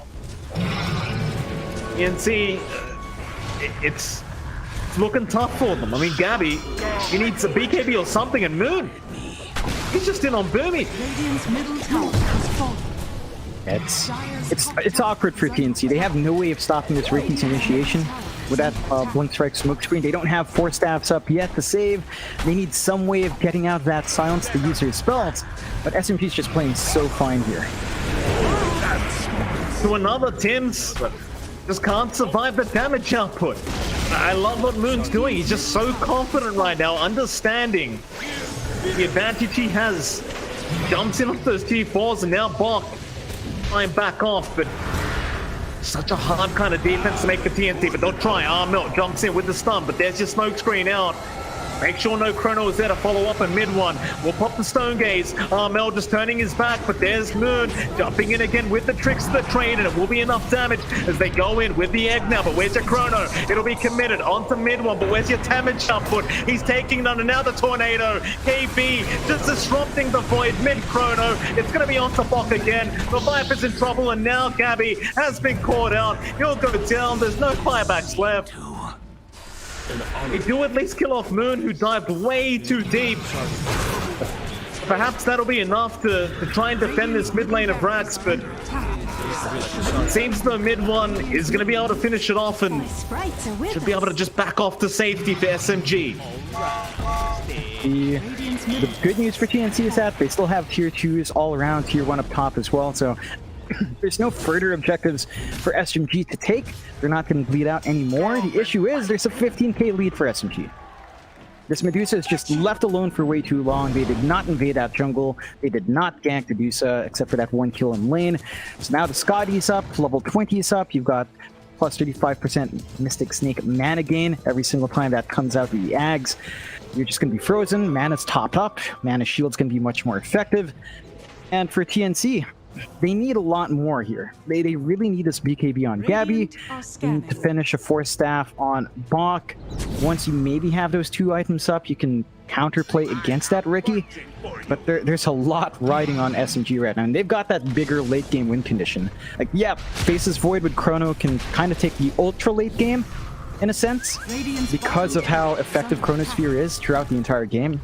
But it's just way too long, way too much time they need to reach that point. So they've got to be super cautious approaching these next few fights here. Mel gonna be caught out by KP on the top side. Fu gonna join in, but he's gonna go for a TP, and that's gonna be just enough. Be anything in the way of canceling that TP from Armel. You gotta love the fact though that SMG just continues to chase down the side of TNC no matter where they go across the map.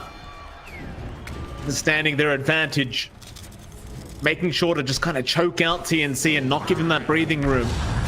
Turn, we'll spot out Burmy, and it only takes a split second. Once that smoke screen diffusel's out, you are not getting away. Not without a BKB, you're not. Just too much damage, too much control. It's just really obnoxious right now for TNC to deal with that Ricky, and they're just losing so much space in the map. Their bot tier 2 is already gone, so the bot lane's exposed. Top lane's going to be exposed shortly once that tier 2 is taken care of. You can see the confidence in the SMG taking over the triangle, cutting down the creep wave. They know they've got this big advantage. And TNC, they're not completely out yet, but they need to start chaining their combination out. They need big Chronos with eggs to follow up. They need to avoid the smoke screen as much as possible, avoid that Earth Spike and Hex. Gabby's taking massive risk walking here, though. He was under a ward. And Moon, he has a DD rune up. Gabby, he's going to go to farm the creep wave, but he's going to pay for this very soon as Moon is just going to continue stalking him. Gabby needs to find a way out, but he hasn't got a BKB yet, and there's your finger out. Even another one, Armel. He showed up on the DK. He'll try for the TP play, but is it going to be enough? Oh, the Tornado connected. Just trying to help. I swore he disappeared off my screen there for a second, John, but it turns out they got him. Yeah, it's tough. Like, those are 2 really big cores. There's no buyback, especially for the DK. That's pretty big, as this respawns in minute 10. So SMG can just clean up. Another set of racks, no real counterfight potential from TNC. They could maybe stave off mega creeps, maybe fight in those tier 4s. But I think you're at the point where the Deuce is just too big to answer here, and TNC's going to have to really play perfect to punish any overextension from SMG. What a turnaround as well from SMG, right? Like, compared to game 1 and even the first 15 minutes of game 2, they just didn't look great, but now it looks like they've gotten that momentum they were looking for, and they're feeling amazing. At least they are looking amazing in this game too, as TNC, it's a very tough team to come back from. They're gonna have to try their best, but there's just so much room to catch up. much room to do it in. Gabby, he's still trying to get that BKB up from a void, but it's going to be such a long time. In fact, never mind. It's going to be about 450 gold, but feels like it's probably not going to be enough at this stage. No, There's a butterfly coming out on mid one. There's just too much durability on this Deuce already. Like, you don't really want to catch her into Chrono, but you have to. But you have to focus on the other heroes to kill first. Like, the Deuce is just a bit too tanky, unless you get a good Chrono wherein your Viper and your DK can hit from the outside as well. Maybe without much focused damage, you can melt through the Deuce. It's going to be hard if they do get the Aegis, though. That's going to be 2 lives, potentially cheese on mid one as well. Free Ag Shard coming out to maybe buff up that Brewmaster as well with a Primal Split could be really annoying. Still, the good scan out does manage to save SMG. They know that there's some counterplay around the Roche Pit. They play it safe, and they could turn it around. If they know TNC is going to try to sneak the Roche themselves, they could wrap around behind, get some punishment off. I like how you said the scan saved SMG, John. I feel like the scan saved TNC, where this game's going.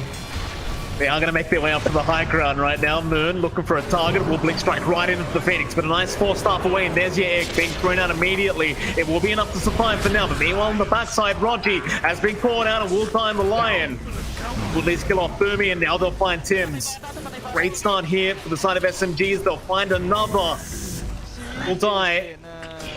Almost lost Armel there as well. Mid TP is... Oh, Gabby's not even out quite free yet. The trade, Smoke Screen is right on top. He's trying to pretend like it's a tree.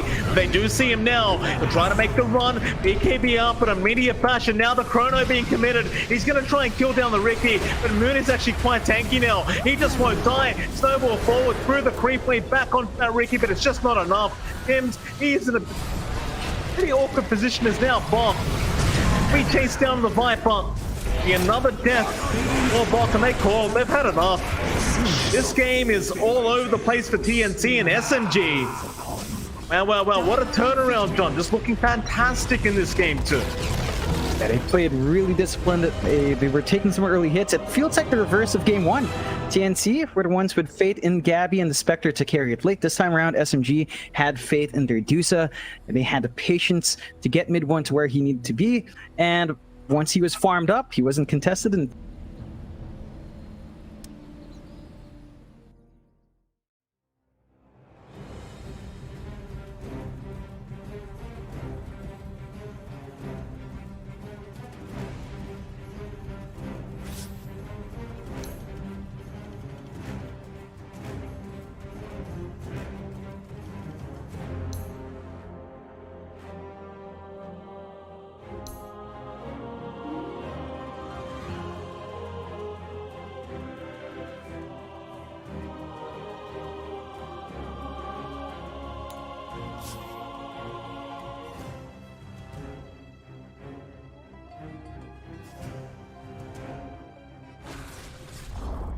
Radiant's bottom tower has fallen.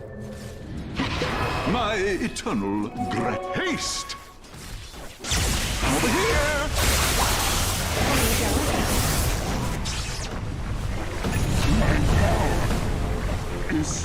Fats in the fire. Dire's middle tower is under attack.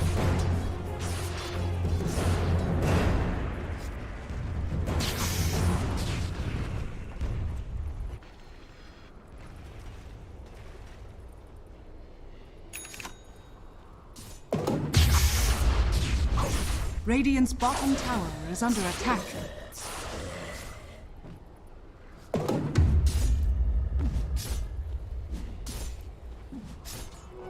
Stupendous! Coin of the realm.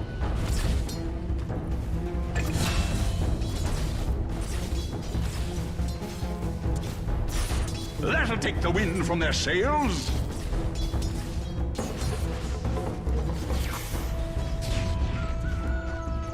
Radiant's bottom tower is under attack.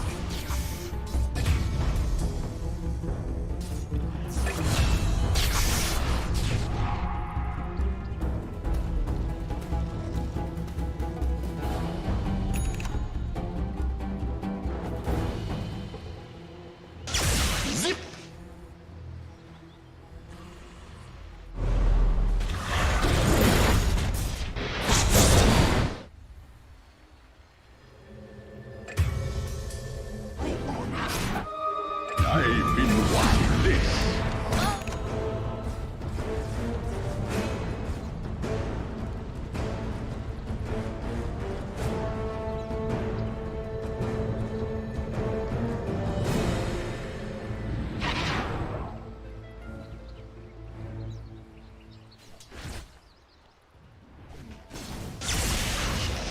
Up.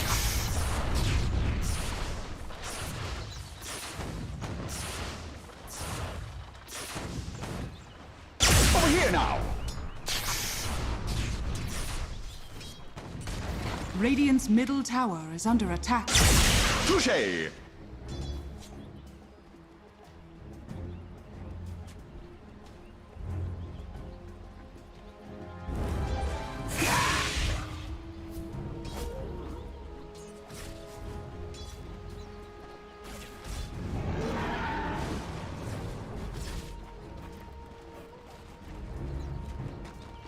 Radiant's top tower is under attack.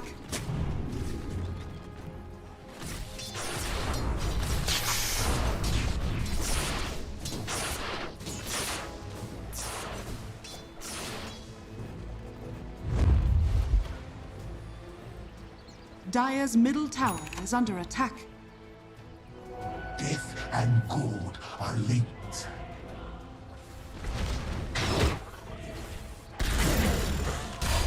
Radiant's top tower is under attack.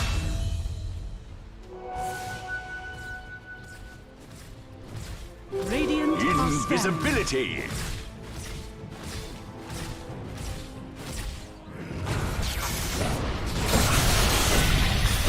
Radiant's bottom tower is under attack. Blown away.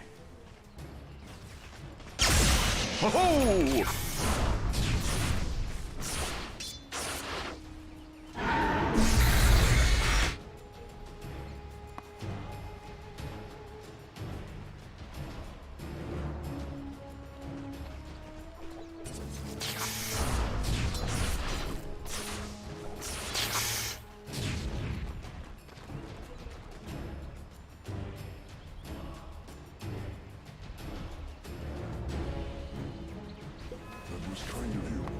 Dire's bottom tower is under attack.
Dire's top tower.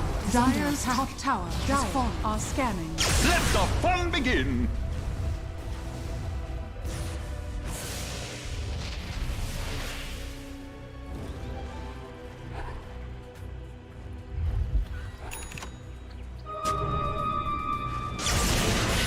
Here I am.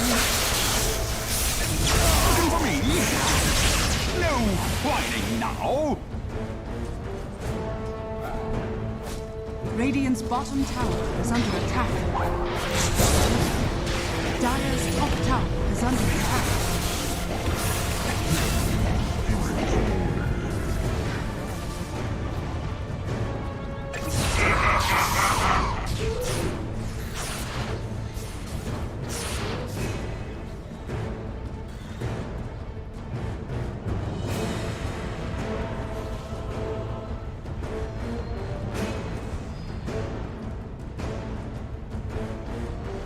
Dire's over middle here. tower is under attack.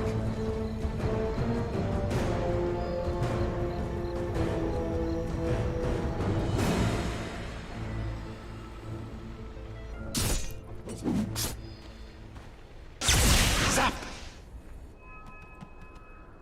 Ha ha ha ha!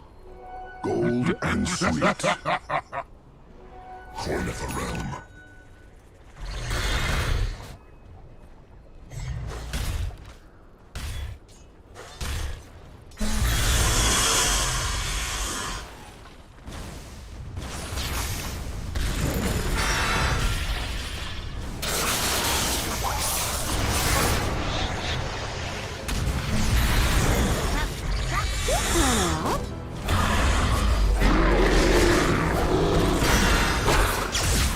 Zip!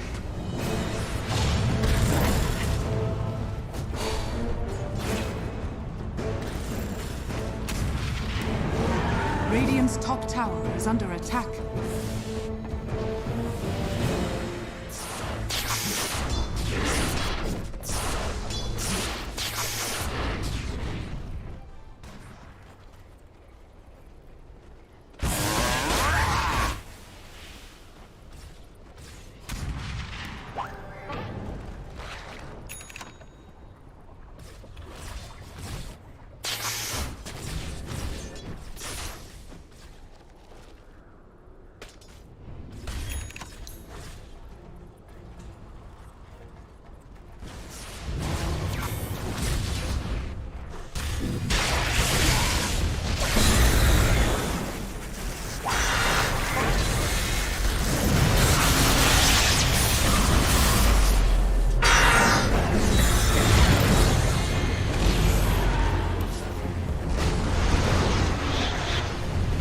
Dire's top tower is under attack.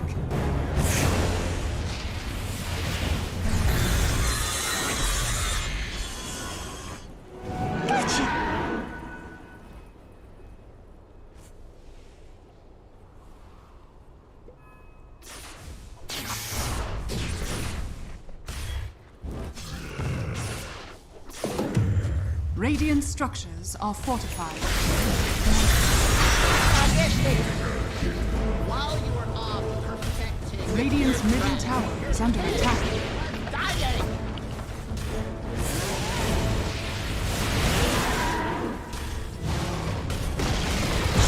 Radiant's middle tower has fallen. Here I am!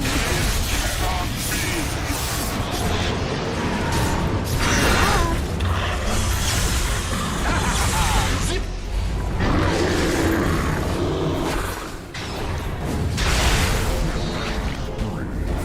Radiant's bottom tower is under attack.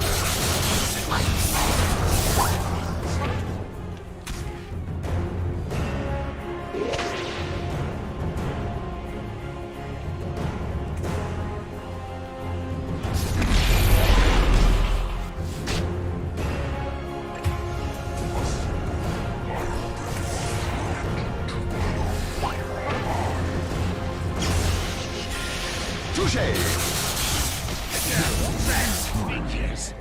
Once again. Take this one to heart.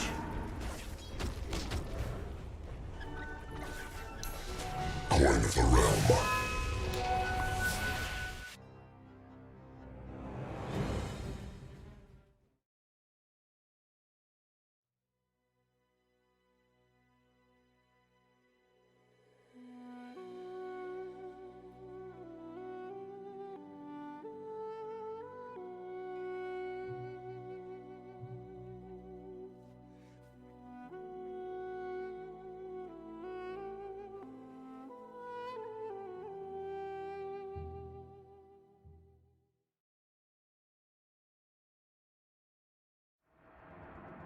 Radiant team ban.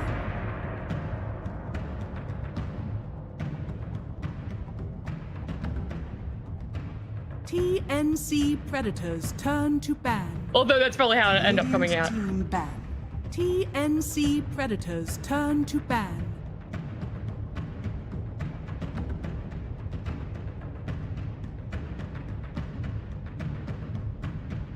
Radiant team pick.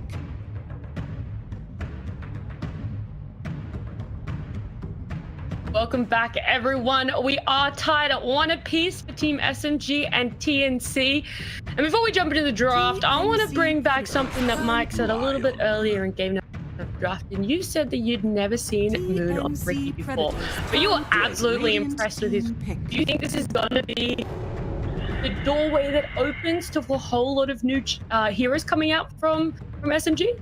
I hope so. I like it. I think it worked out really well. Like I said last in the post-game discussion, I thought the first 15 minutes it looked really rocky, but eventually it took off, and he looked very, very comfortable on the hero as well.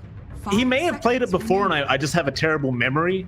Probably has, quite frankly. I'm getting a little bit old now, so don't mind me. But it's it looked great. I was very impressed. I thought he did a great job setting the tempo of the game. The vision he was providing for the team, it's the fear factor as well, right? Whenever you're playing a pub and there's that Ricky that he's farmed a little bit too much and he's got that diffusal blade up, everyone's afraid on the enemy team. Everyone knows he might be stalking you. That'd be what TNC felt that game too. I was about to bring that up. I was like, he was better than most of the rookies I have on my team when I'm playing Dota. But You'd hope so. when I'm coming up against them, I'm just like, they're pretty much Moon level Ricky, you know, everywhere, all over the map, every time. But we're going to look at the first phase here in the draft. And John, I want to know, with the Phoenix coming out and the Lion coming out, where do you think mainly Team SMG are going to be heading with that line? I think they're just going to look to give mid one a really good game once more. I think this is a really smart way of setting up for Dedusa. If you look at those first few bans in their pick, Lion means that you're not dealing with the Lioness Dedusa, so there's no mana drain to worry about for mid one. You don't have a Nyx with mana burn to burn through that shield as well, and you take care of the PL in that second phase ban. So there's no real way of just instantly bursting down Dedusa. You don't have the best control from TNC just yet to rip through Dedusa as well. And for TNC, they start off with the DK Phoenix. Normally that signals that you might want to flex your DK. DK off against Dedusa doesn't sound like the most aggressive time. You can certainly try to make it harder for her to find last hits with a Breed Fire, but that's really it. You can hold that lane steady. It's not going to be as disruptive as you might want it to be, as Dedusa can still play with a Mystic Snake. So I think it kind of limits TNC's options. They might have to put that DK mid, and because it's picked so early, SMG could just read that and kind of counteract in that mid lane matchup. So with the TNC bans there, I see that they've banned Viper and Ricky and the Brew as well, right? Ricky and the Brew make a little bit of sense. They're those respect bans coming out. But Mike, why have they gone for the Viper ban, especially? I think the DK naturally doesn't really enjoy the Viper because you have that natural break and there's a hell of a lot of magic damage out, and kind of goes back to the fact that nobody really likes playing up against the Viper. So I think it's, in all fairness, just get rid of it. It's almost like the Broodmother, right? You just don't want to go up against it because it feels very cheesy and very annoying to try and deal with for the first half of the game. So I do like the fact that they've just removed it. More so because they do have a DK, and DK does tend to struggle quite a bit against the hero, at least for now. Yeah, well, I mean, we're looking at some more bans coming out in C here. But what do you think? Are there going to be any more respect bans, or are there just going to be more of those just pocket heroes? Well, they take out the Enchantress, so it's looking like they want to just kind of help out their lanes, not have to deal with all the sustain coming through. They don't have the option for the Viper themselves as they banned it out, so they don't have their own break to deal with that untouchable on the Ench, and it's just really disruptive in the right hands. We saw them again. They kept trying to commit onto Afu's Ench and just never lined up, so they don't have to worry about that here. I think what we need to see is something to combine with Phoenix, or to kind of play around with that Dragon Tail stun DK. DK. You don't really have the natural combos on hand. If this is an offlane DK, you need some sort of controlled spell out for your Phoenix Egg to really go off without a hitch. TNC do take that Grimstroke, so there's some potential here. Blink forward with the Inkswell on the DK, plus the Dragon Tail stun is one nice way to start these fights. You've got the Soulbind plus Dragon Tail for double stuns on hand, and you can kind of play aggressively here for TNC, but I like what SMG is doing. They've got the Tusk on hand with a Lion. That's a lot of control in lane. That's a lot of aggression on lane, especially once they hit their level 6. You can play around with Finger and the Walrus Punch quite nicely here. Yeah, okay, so now we see this puck being picked up. And Mark, I've got to ask, is the puck a pretty big priority? Because we saw him get banned in the last 2 games. I mean, it's an Armel puck. Right? Like, this is one of the man's specialties. In fact, I have to say it's arguably one of his best heroes, right? Probably top 3 for Armel. And he is very, very impactful in this hero. And the puck, it never really feels like it's out of meta. I feel like this hero can always kind of pop back in, and it still feels very strong going into this matchup against SMG. Armel, he may have felt like on the DK he couldn't really do Armel things last game around, so maybe just wanting something that can be a bit more mobile, can just pump out a bit more damage and be much more annoying. So I do love the fact that TNC are kind of bringing out that specialty for Armel. He's obviously a very kind of top tier player, and you want him to just kind of be performing at his best. And the DK, it's a nice hero, but you don't want to limit him if you can avoid it. So I think the puck is a much better option. And of course with the DK, we know TNC can also run the safe lane DK as well as the off lane DK if they so wish. So it's still a bit of a flex pick here for TNC as to where they're throwing that Dragon Knight. I'm not 100% sure where they're going to throw it yet, but I kind of guess it should be in the off lane. So the puck is, almost, we actually see him of a Moon on Riki, but Armel on puck and just absolutely go off. Does that mean a lot of their draft is going to be centered around giving this space to the puck and making sure that he's getting extremely enabled? 10 seconds remaining. Yeah, I think they're going to look to set up the puck. Like, they might want the quick blink. This is their only setup as well for the egg. Once you hit level 6 in the Phoenix, you might look for the Dream Coil egg combo on hand. But the puck's not really a farm-heavy hero, so you don't necessarily need to commit all those resources to the puck. It's down to the laning matchup here for Armel, as long as he can build up and hit those early spikes, hit that early travels and blink, and start causing chaos. Once you're at that point, you can kind of focus on your pos 1 and buy him space out. Then, Mike, with this Leshrac pick going on to SMG, what would you be expecting last pick? TNC Predators. Hard to tell. I mean, are they going to... Well, there you go. They go for the Bloodseeker, so it looks like an off-lane Bloodseeker for KP. Mid Leshrac, I guess they could switch it up, but KP was playing a lot of Bloodseeker in the previous patch, and it is still quite viable as well. When you're into Phoenix, you've got the puck against you, you've got the DK. It's a pretty nice pick on the side of SMG. 5 seconds remaining. Yeah, it looks great. They've got plenty of team fight, plenty of damage. They're not really lacking much on the side of SMG. So I think they've come out with quite a strong draft going into this game number 3. And for TNC, I'm not 100% sure where they're going to go with this last pick, but my guess is they are still looking for a solid kind of position 1 that can go up against that Deucer. Wondering what we're looking at here, these guys. You think it's maybe a bit tough. Yeah, do you think it's maybe a case of something that's going to give them a little bit of damage to be able to burst a bit more? Yeah, I think damage would be an issue up against Medusa here. Again, you don't have natural mana burn to deal with the shield down the line. There's a lot of push coming out from SMG as well. The Terrorblade is one way to do that. It's a hell lot of damage, but SMG has a lot of magic damage on hand to deal with the Terrorblade. They've got Lesh, they've got Bloodseeker. The silence is going to be annoying. They've got Lion Finger. They've got ways of melting those illusions from the Terrorblade. I think SMG has a lot of good answers here to deal with what TNC has. For TNC, there's some synergy here, especially once you get the Terrorize on the Terrorblade. You can combine that with a Dream Coil to get a natural break on the leash and get a good stun out along with the egg running in the background. And that could be one way to kind of manage that early on, but there's some specific timings with Terrorblade you have to play with. You have to always be aware of your metamorphosis, and that does mean that SMG has more uptime with Medusa. Like, you don't necessarily need the Stone Gaze, but even then, it's not that long of cooldown in late game. So SMG probably have a smoother ride to hit their own win conditions, especially with the push coming out from the Lush. It's just a lot faster than, say, the DK on hand once Diabolic Edict's maxed out. Well, I'll let you both jump into this game, but I'm looking forward to who's end up taking. Get into it, of course. Game number 3, Team SMG versus TNC Predator. John, I kind of wonder, I like to ask you this, but who did come out with the better draft before we do get into the game?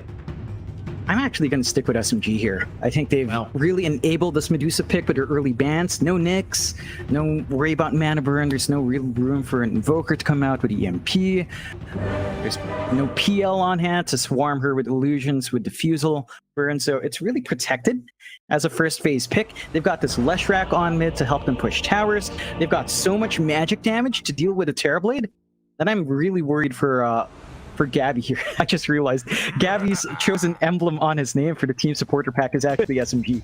So it kind of looks awkward when you look at him. But yeah, it's a bit awkward for Gabby. It's a very hard game for a Terrorblade. Like, there's still opportunities. We've seen Terrorblade beat Medusas before, but it's much more tight. The timings he has to play around is a lot tighter. They have to maximize Metamorphosis down the line a lot better. And SMG has just much more leeway to play this game as they want here. You gotta love the mutual respect between Gabby and KP.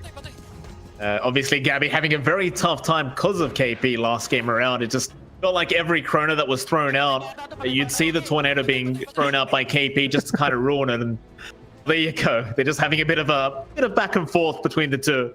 Obviously, good friends as KP now getting disconnected. Here you go. That's what you get for talking trash against Gabby. He gives the call over to the telco, tells him to disconnect the internet. KP a bit of a warning before he gets back into the game. John, on top of that, though, on top of the fact that SMG might have the better draft, what about TNC's DK persona? They've got Davion. Yeah, it's looking good, right? Like last time around, we saw TNC with a Spectre. They had the Arcana. Maybe the key thing is to have these new cosmetics on hand. That gives TNC the motivation they need to win these games. This could be the turning point. I don't know. Like, the one thing with the DK persona, though, the helmet kind of makes it hard to read. I prefer him without the helmet, so there is that. But look at SMG. They're smoked up. They did this before, and if they get a good wraparound here, they've got a lot of stuns, a lot of damage on hand. I really like this move, but this time around, Tims, he's going to be around to make sure he breaks the smoke. They'll spot him out and get a nice shards out, and with the Earth Spike, they might have enough control to get another stun out from Moon, and with that, they'll give the first blood over to the Leshrac. Another great start out of SMG. Like, giving that first blood gold to Moon, it's going to ensure a very quick bottle for him, and life very, very hard for Armel on the puck. Be pretty awkward for Armel. Like, the puck versus Leshrac matchup can go either way. You have stable wave clear on both sides, but you have to be cautious about overstepping your bounds to puck here. If an Earth split Earth does land, the follow-up damage can be pretty annoying, and of course you have to always control your lane. Once a creep wave shoves in just a bit for Moon, he can look to play with the Edict once that's up and just constantly apply chip damage, and you might find yourself losing your mid-tier 1 earlier than you'd want to here. Of course, we're having a look up at the top lane where KP, it's a nice double silence off. Gabby already popping the Metamorphosis, and Boomy trying to be rather aggressive with the Fire Spirits, but looks like KP is going to be just fine to secure some CS for himself. It's KP going to have to be a little bit cautious every time that meta's off cooldown, but once it does wear off, I think KP should have a pretty darn good time with the Bloodseeker. Just being able to spam out the Blood Right going to be very annoying for Gabby on that TB. Yeah, it's just not going to feel good once you're stuck in that melee form for Gabby. I think the one saving grace here for TNC is that it's a dual melee lane. So Boomy has a little bit more impact to play around with his range advantage, to play with the Fire Spirits once he gets some levels up. At the same time, Afu, he went for level 1 Ice Shard. He just tried to keep spamming that out, get hits on Gabby. And with the Thirst up, you know, Gabby, he doesn't have much HP. Really relies on that armor to tank up, and once you're low, a Bloodseeker just becomes a lot more potent in lane, so you have to balance your HP here quite a fair bit for TNC's end. We'll have a look at the bot lane as well. Rogi, Tim's kind of going at it. Rogi does avoid the stroke of fate just fine. Of course, you've got Bok there, the DK, and you've got mid one once again on that carry Medusa. Last game around, they weren't able to shut down mid one at all on that Medusa. I wonder if this time they've got what it takes with this new draft from TNC to deal with mid one, but it seems like they're not going to be able to really give him the space that he had last time. If they do, if we see a repeat performance from mid one, it is still a Medusa, and it's kind of like you said with the TB. It's not going to be that simple of a task to try and get through this Medusa. See what TNC does to try and shut him down this time.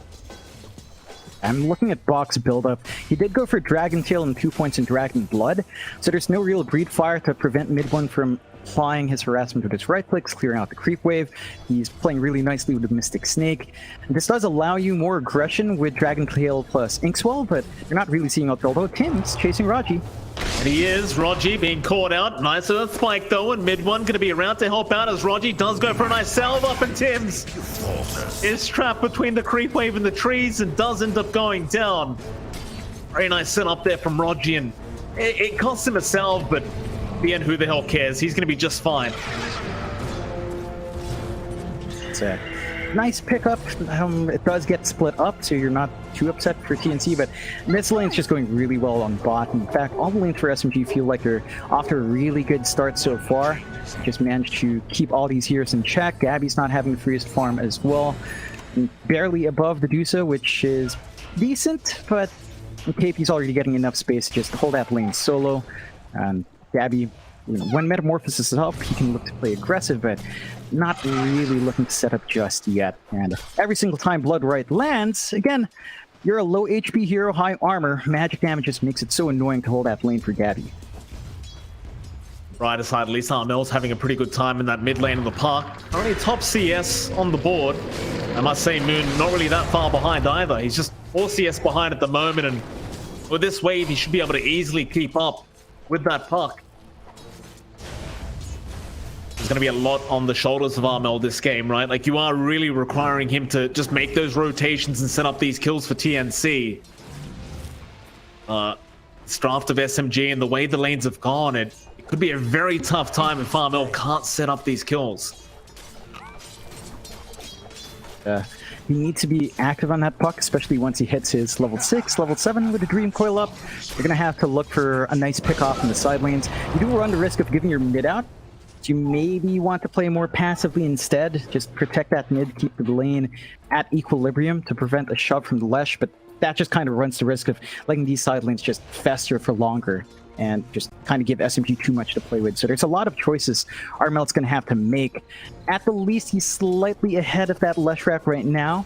34-5 up against 26-1. So you've got that early farm advantage on hand, and that does mean that Moon's not going to look for that early push opportunity just yet.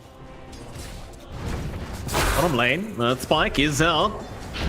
Bok on that DK, and now with the shards in the tag team, it might just be enough to get through Bok's HP pool as the snowball.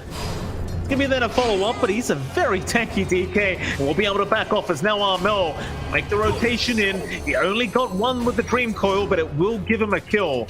And immediately he's back off to the mid lane. That's exactly what we needed to see from Armel. Takes that good opportunity for the rotation. He's going to get a rune up at the 6-minute mark, so he's going to be topped up. The creep wave was shoved out far enough that Moon couldn't really do much for the Edict there. So the power is still standing at a fairly good amount of HP, and he gets that impact he wants early. It's not the biggest kill, but it does provide some relief on those side lanes, which TNC really needed. It's just lining up all too nicely for SMG, and it at least makes mid one think twice about overextending in the lane, but you're still not quite stopping the Deucer from farming there. Well, not. And now, he's screwing up on the Leshrac, gonna make the rotation towards the top lane. That level 3 Diabolic Edict, but rather than trying to make something happen with that top tier 1 tower, he'll take the stacks away just to ensure Gabby doesn't have a chance at them himself. I mean, he does watch all this, but it won't matter because he can't do anything about it. Immediately, Moon is going to go back towards that top lane as Arfu, he'll take over the mid lane in his stead. And we're seeing this kind of really a playstyle from SMG, but it does kind of just pay off for them. They are still securing the farm they want. Now top lane, Boomy chased down by KB, does get spotted. Under attack. KB not at that level 6 mark yet, so can't quite get the rupture off, but will force the Icarus dive away. That's going to allow Moon with the Diabolic Edict to get to work into that top tier 1. Tower is under attack. Still have Tims and Gabby around along with Boomy to try and defend this, and I think their presence may be enough. Now Moon, he's going to TP down to the bot lane. Lock. He's the only one there on the DK. They might just need +1 to lock him down. Unless Moon can land the split earth, but won't be able to get it this time. Instead, Rogi, he'll come in from the side. DP's cancelled off early, so he's already missing one hero on the side of TNC, and now they're going to lose Bok. Armel, he does show up, but it is too late. They will get to work into that bottom tier 1 with the Diabolic Edict. Ones keep you safe. Not really much Armel can do about it, but he does get a very nice denial.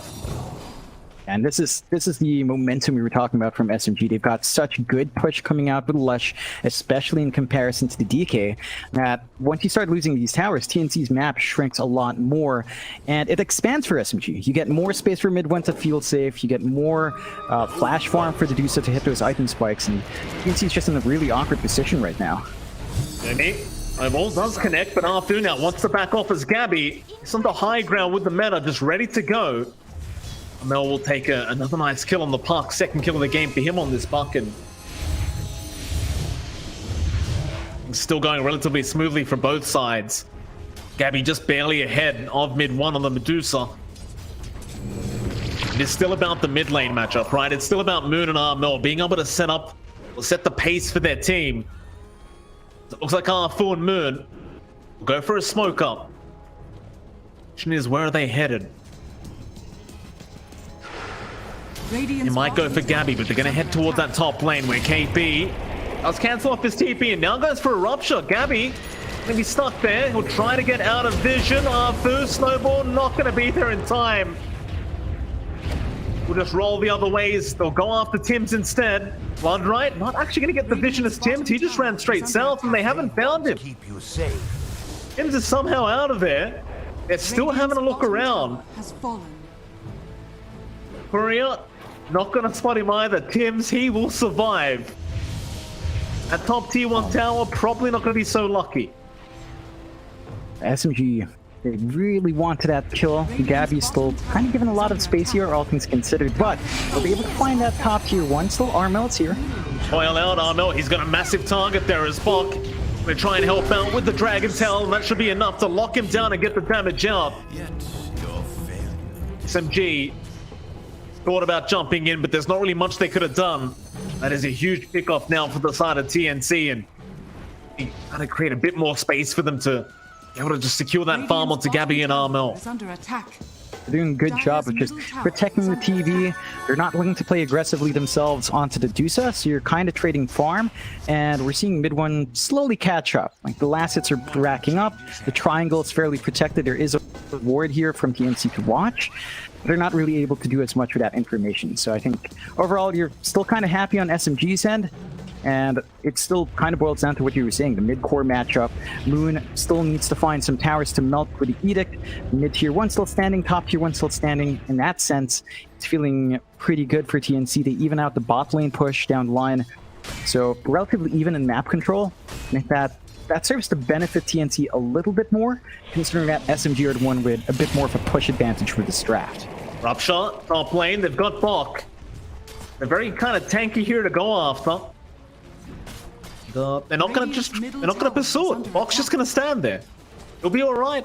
They are still bringing heroes up here from SMD to try and set up for that push, but with the Grimstroke around on Tims, it's proving to be a real challenge for the side of SMG. Bok doesn't even have the Breathe Fire up, but he just doesn't need it. He stands there hitting creeps. He's fine. It's a lot more of a passive build, so you can't be as aggressive, but that doesn't matter when it means that SMG's own moves are not really panning out. TNC, knowing Rupture is down, they've got a bit of a spell advantage there, and they're going to look for a smoke play here. Yeah, Armel going to move on to the high ground. They'd love to find mid one, and that's exactly who they do get as the Inksword does come in with the Sans and with no mana shield. He will get blown up. Great setup there from the side of TNC, and you look at Gabby. He'll join in that mid lane, and they'll get started on that mid tier 1 tower push now with the Metamorphosis. immediately decided SMG, they need to try and get something done about this. You don't want that mid-tier 1 tower to drop with a Medusa on your side. Dire's bottom Blood tower right is under attack. will be enough with the Lightning Storm spam. TNC, they get the rotations they wanted. They won't overextend. Just back off and continue their farm up. I think this is pretty darn good for TNC. They killed Medusa, the one target we've been talking about that's an AFK farming. They make good use of that ward they planted earlier on. And they're pretty much protecting Gabby. It's just sort of allowed to free farm, still above the Medusa, which is not where you want to be as the Medusa. Although in terms of net worth, it's rather even in that end. And Gabby's going to hit this spike once the SNY's up, so they just need to hold steady here for TNC's part. They could wait for the next Dream Coil. It's going to be up in 15, and they can look to play with Dream Coil Egg. Still haven't seen the combo kick off, but you get these heroes from SMG in a really tight spot. It could be a bit awkward for them to try to counter-fight that. Maybe they could kind of turn it around if they're Leshraks in good position, but Moon only really has a Hood of Defiance to protect. No Yule's up, doesn't look like he's rushing it as well. So all of that damage flying through, could be a bit of an issue for Moon down the line if he's caught off guard. Certainly could. He's top of the net worth board here, Moon, so still having a great old time on the Leshrak. He said he's got the Sanj on the way very, very soon, as seems like SMG, they're more than comfortable to play the farm game here with TNC. No real pressure being applied, although I say that top lane, they're going to find Arfu. TNC, they'll get another kill for themselves onto Armel. It'll be his 4th of the game, but mid one, he's going to show up to make sure this top tier 1 stays defended. Because even with the Medusa this early on, just being able to spam Mystic Snake is going to be enough to force the side of TNC back.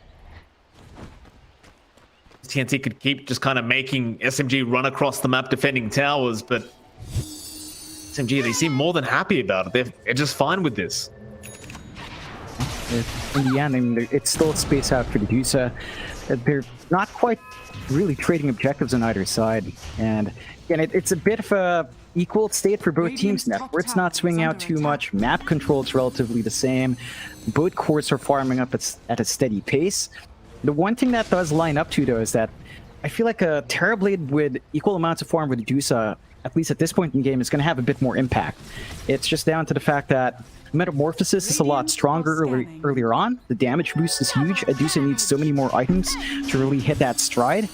And I think as long as TNC understands that, and Precious would have to be good, although their smoke broke. Well, KP's in trouble, though. He'll die to Armel. He'll get the Rupture Rapper. It won't matter. And meanwhile, on the other side of the map, they have started another team fight. As Spock is being focused down and eventually may go down. I'm going to get him. He's trying to make a chase up to that high ground of the triangle, but it won't work out in their favor. The brighter side, though, considering they found KP at the bot lane, it's just a position 3 for a position 3 trade. And it doesn't seem like either team minds playing the farming game. These even trades seem to favor both teams in their own minds. I don't blame them for thinking that way. They've gotten massive heroes to keep farming up on.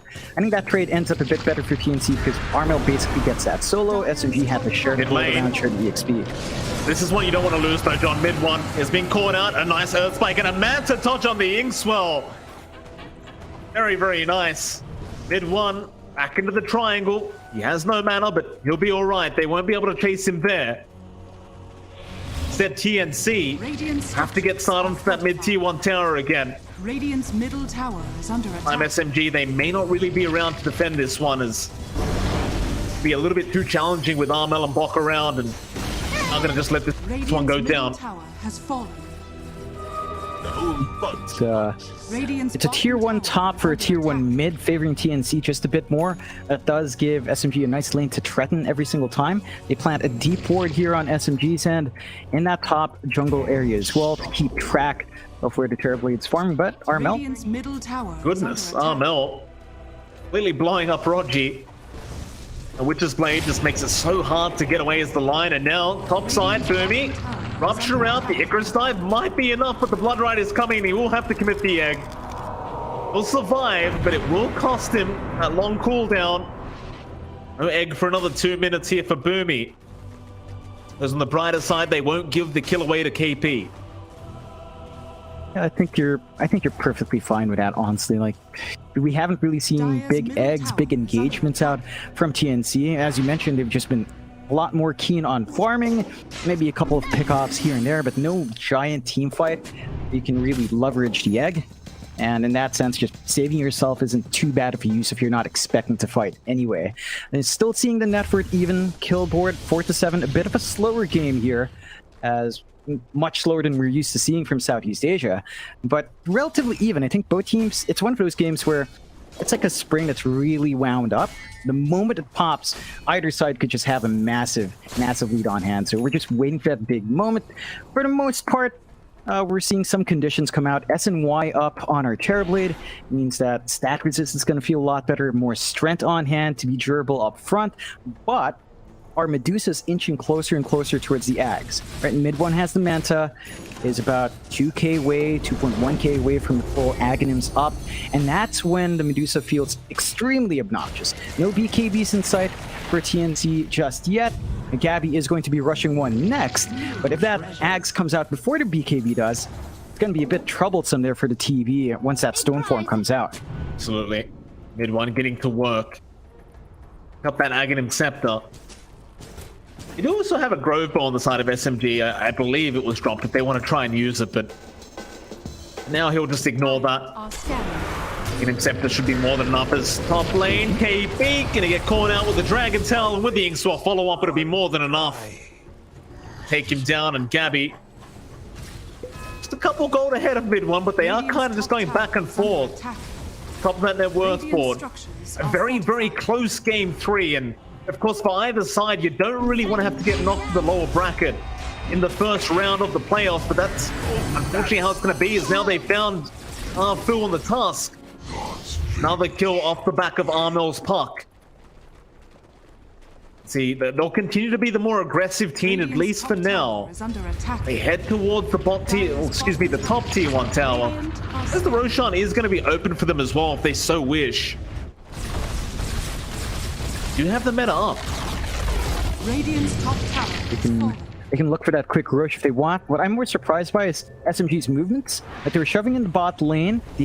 They haven't taken that mid tier 1, which is something we've been talking about a long time, especially this Leshrac for Moon.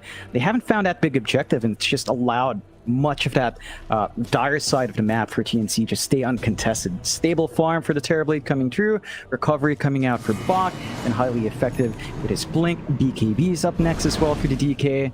Armel's been allowed to finish up his travels and Blink, so the puck's a lot more mobile as well, and he's jumping in. Armel, he's right in. Rogi gonna die immediately as Arfu goes for the Walrus Punch, but the orb out from Armel.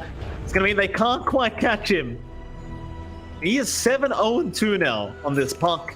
A classic performance from the Armel puck, of course, and he's going to be a very, very pesky kind of hero as KP does rotate down towards the bot lane, but Armel just making so much space with these rotations from SMG.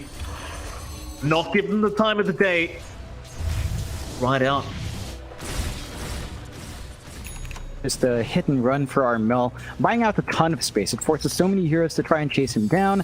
A lot of TPs onto that tier 2 tower to just cut their losses and maybe find some punishment, but they end up just sort of wasting time. So it's only the Medusa that gets to build up steadily in the jungle. Now the good news is that mid one's Ags is just about 430 gold off, so not too long till that spike is up. And that is going to be before the BKBs come out for TNC, just by a small margin. So we might have to look into using that while it's still highly effective. And they are lining up for that mid-tier 1 push right now, at least. Or they were. Back off. Still very intimidating to go into the side of TNC. They know how farmed Gabby is right now on this Terrorblade, and I don't think he'd really mind going for a big team fight if he needed to.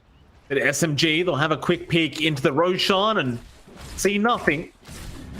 Radiant's bottom tower. Up through that dive jungle, just trying to wrap around back into that mid lane, but who are they going to find? Bok is showing, but Armel is the much bigger target if they can catch him. Bok, he might prove to be a little bit too tanky. In fact, now he jumps in looking for a Dragon Tail. They'll get the Hex out into the Walrus Punch, and the Sun Ray is keeping him alive, but he's been ruptured up. He cannot run, but doesn't matter. They found Arfu for the sake of the DK, and now Moon goes down as well. Maybe he's going to try and run, but it looks like he is set to die and does. All right, steady Umi with that sun ray, just it felt like he kept Bok around for so much longer than he should have been alive. And TNC, they just got the damage out and immediately jumped. They're into the Roshan pit. This is just perfect coming out from TNC. There are no ways for SMG to real well to mid-1. Straight runs in. Manly trying to play here from mid-1. Have the Aghanim Scepter up as well, don't forget, so he is feeling quite confident on this hero, and surprisingly enough, just his presence alone will force back the side of TNC. I kind of like seeing that conservative play. Armel was way far off on map playing around that bot jungle area. They don't have Dream Coil up, Egg's not up, the Ink's up, the Soulbind's not up as well, Dragon Form isn't remotely close, so they're not quite in fighting shape on TNC's end, and they only had a little time in Metamorphosis, so it would have been really awkward to drag that fight out. SMG respawns are relatively low at this point in game. They could easily just run in and contest, and it's just some more discipline coming out from TNC, which is a good change, especially compared to Game 2, where it kind of got out of hand just in a few spots. We were seeing some lapses in judgment. This time around, they're sticking together with a specific game plan, and it is shaping up. I think they respect the fact that mid-1's pretty darn big with the Ags. They're going to have to find a solution for it, though. I think they've got some good answers, especially if Armel gets to jump in and try to immediately control the back line, maybe prevent mid-1 from focusing on the front before anything else. But for the most part right now, mid-1, with his farm he's built up, should be relatively protected, and TNC just have to always think twice when they see him show up in the map. But they do. Hasn't really been involved in too much here mid-1, like 1 death, 3 assists, pretty standard kind of Medusa game. We do have the go-ahead, so we should be going rather soon. Back at Armel on the puck, he's still 8-0-4, not dying once. The signature heroes just doing a fantastic job. Think about Lincoln Sphere as well, because that's the one counter, right? Like, you don't want to get caught out by the Hex of Rogi. That Lincoln Sphere up going to make it a lot more challenging, you know, to catch this puck, and even being able to throw it the way of one of your teammates just to be able to help them avoid something like the rupture. Quite impactful as now SMG. They're going to be the ones to go into the Roshan pit. He's still roughly half HP in mid-1. He'll get started. TNC, they should be aware that this is happening. They did have vision. How are they going to try and fight this? With the sun ray and the reflection, it'll force them out of the pit. They're going right back in mid-1. He wants to fight. Tag team up. Arthur going to get started. Umi going to be forced back. Dragon Tail is out. Moon, he went too far. Snowball, though, is going to save Arthur. We'll buy some time. There's just Stone Gaze out as well. They're right in onto the DK. Bok is dropping quite low and will die. A great start to the fight. SMG are back into the Roshan. Meanwhile, Armel, though, does end up killing off KB, but he does die for the first time this game as TNC. They are still trying to fight this one out. Moon, he'll hold them back though, along with Arthur's mid-1. He'll get the Roshan done, and now Gabby, he'll go for a Sunder, but he is really just stuck between all the side of SMG. Is going to go down. Bit of a panic Roshan attempt from TNC, and really just does not work out in their favor. And they weren't ready for that fight. Moon's still going. He wants Tim's on the Grimstroke. He won't be able to keep up with him though, so Tim's is going to be alright, but they'll get the mid-tier 1 tower instead. And that's been way overdue here for SMG. It's 24 minutes in for the mid-tier 1. A bit slow, but they find it eventually, and they have Roshan on hand. TNC, that was a really awkward fight. They had no Egg, they had no Dragon Form, they had no Metamorphosis, they only had Dream Coil to play with, and it's just not enough. Armel kind of overextending there as well is not great. He loses a massive streak out just for that kill on KP. Much bigger win for SMG, and this is the point where it starts to get pretty scary. Mid-1's building into the Scotty once more. The Deuce is starting to build up. The Bloodseeker with his Solar Crest can just really run around and pick off the backlines if you're not careful. And the magic output of Moon with Akaya Sanj and the Eternal Shroud to tank up is significant. So TNC's got to be really cautious and think about when they take these fights. If their spells aren't up, chances are SMG can just run you down.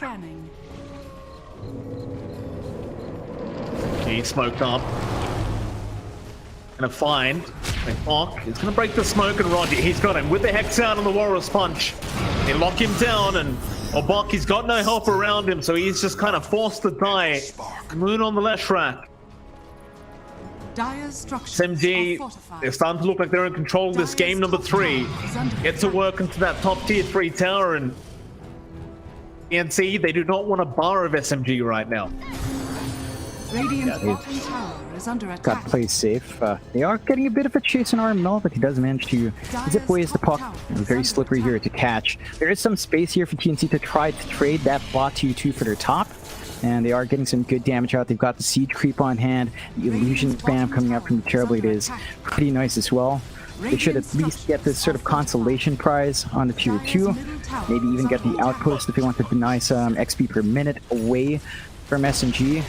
SMG for their part, Aegis, they've got a lot of time in it left. About 2.5 minutes left on that Aegis. So a lot of time for mid one to be protected.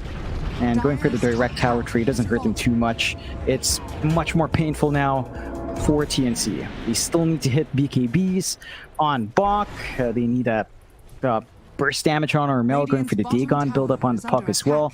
And that's still a long way off until you get Dagon 5, or at least Dagon 3 here, to really burst them heroes down. It's going to be a while longer, and TNC needs more time to farm up, but now you're starting to trade farm with a really big Medusa, and that's just never a great feeling, especially after what we saw in Game 2. Certainly not. You can see back to the drawing board, it seems like, as Gabby, he's just trying to get that Eye of Skadi up, but it's going to be a while away. Got mid one with his own Eye of Skadi coming out very, very soon, and so many issues getting into that back line and dealing with mid one. Looking to be very annoying with that Stone Gaze and the Aghanim Scepter Mystic Snake. Suppose you can play the split push game here for TNC. You do still have the Puck, who's one of the better split pushers in the game.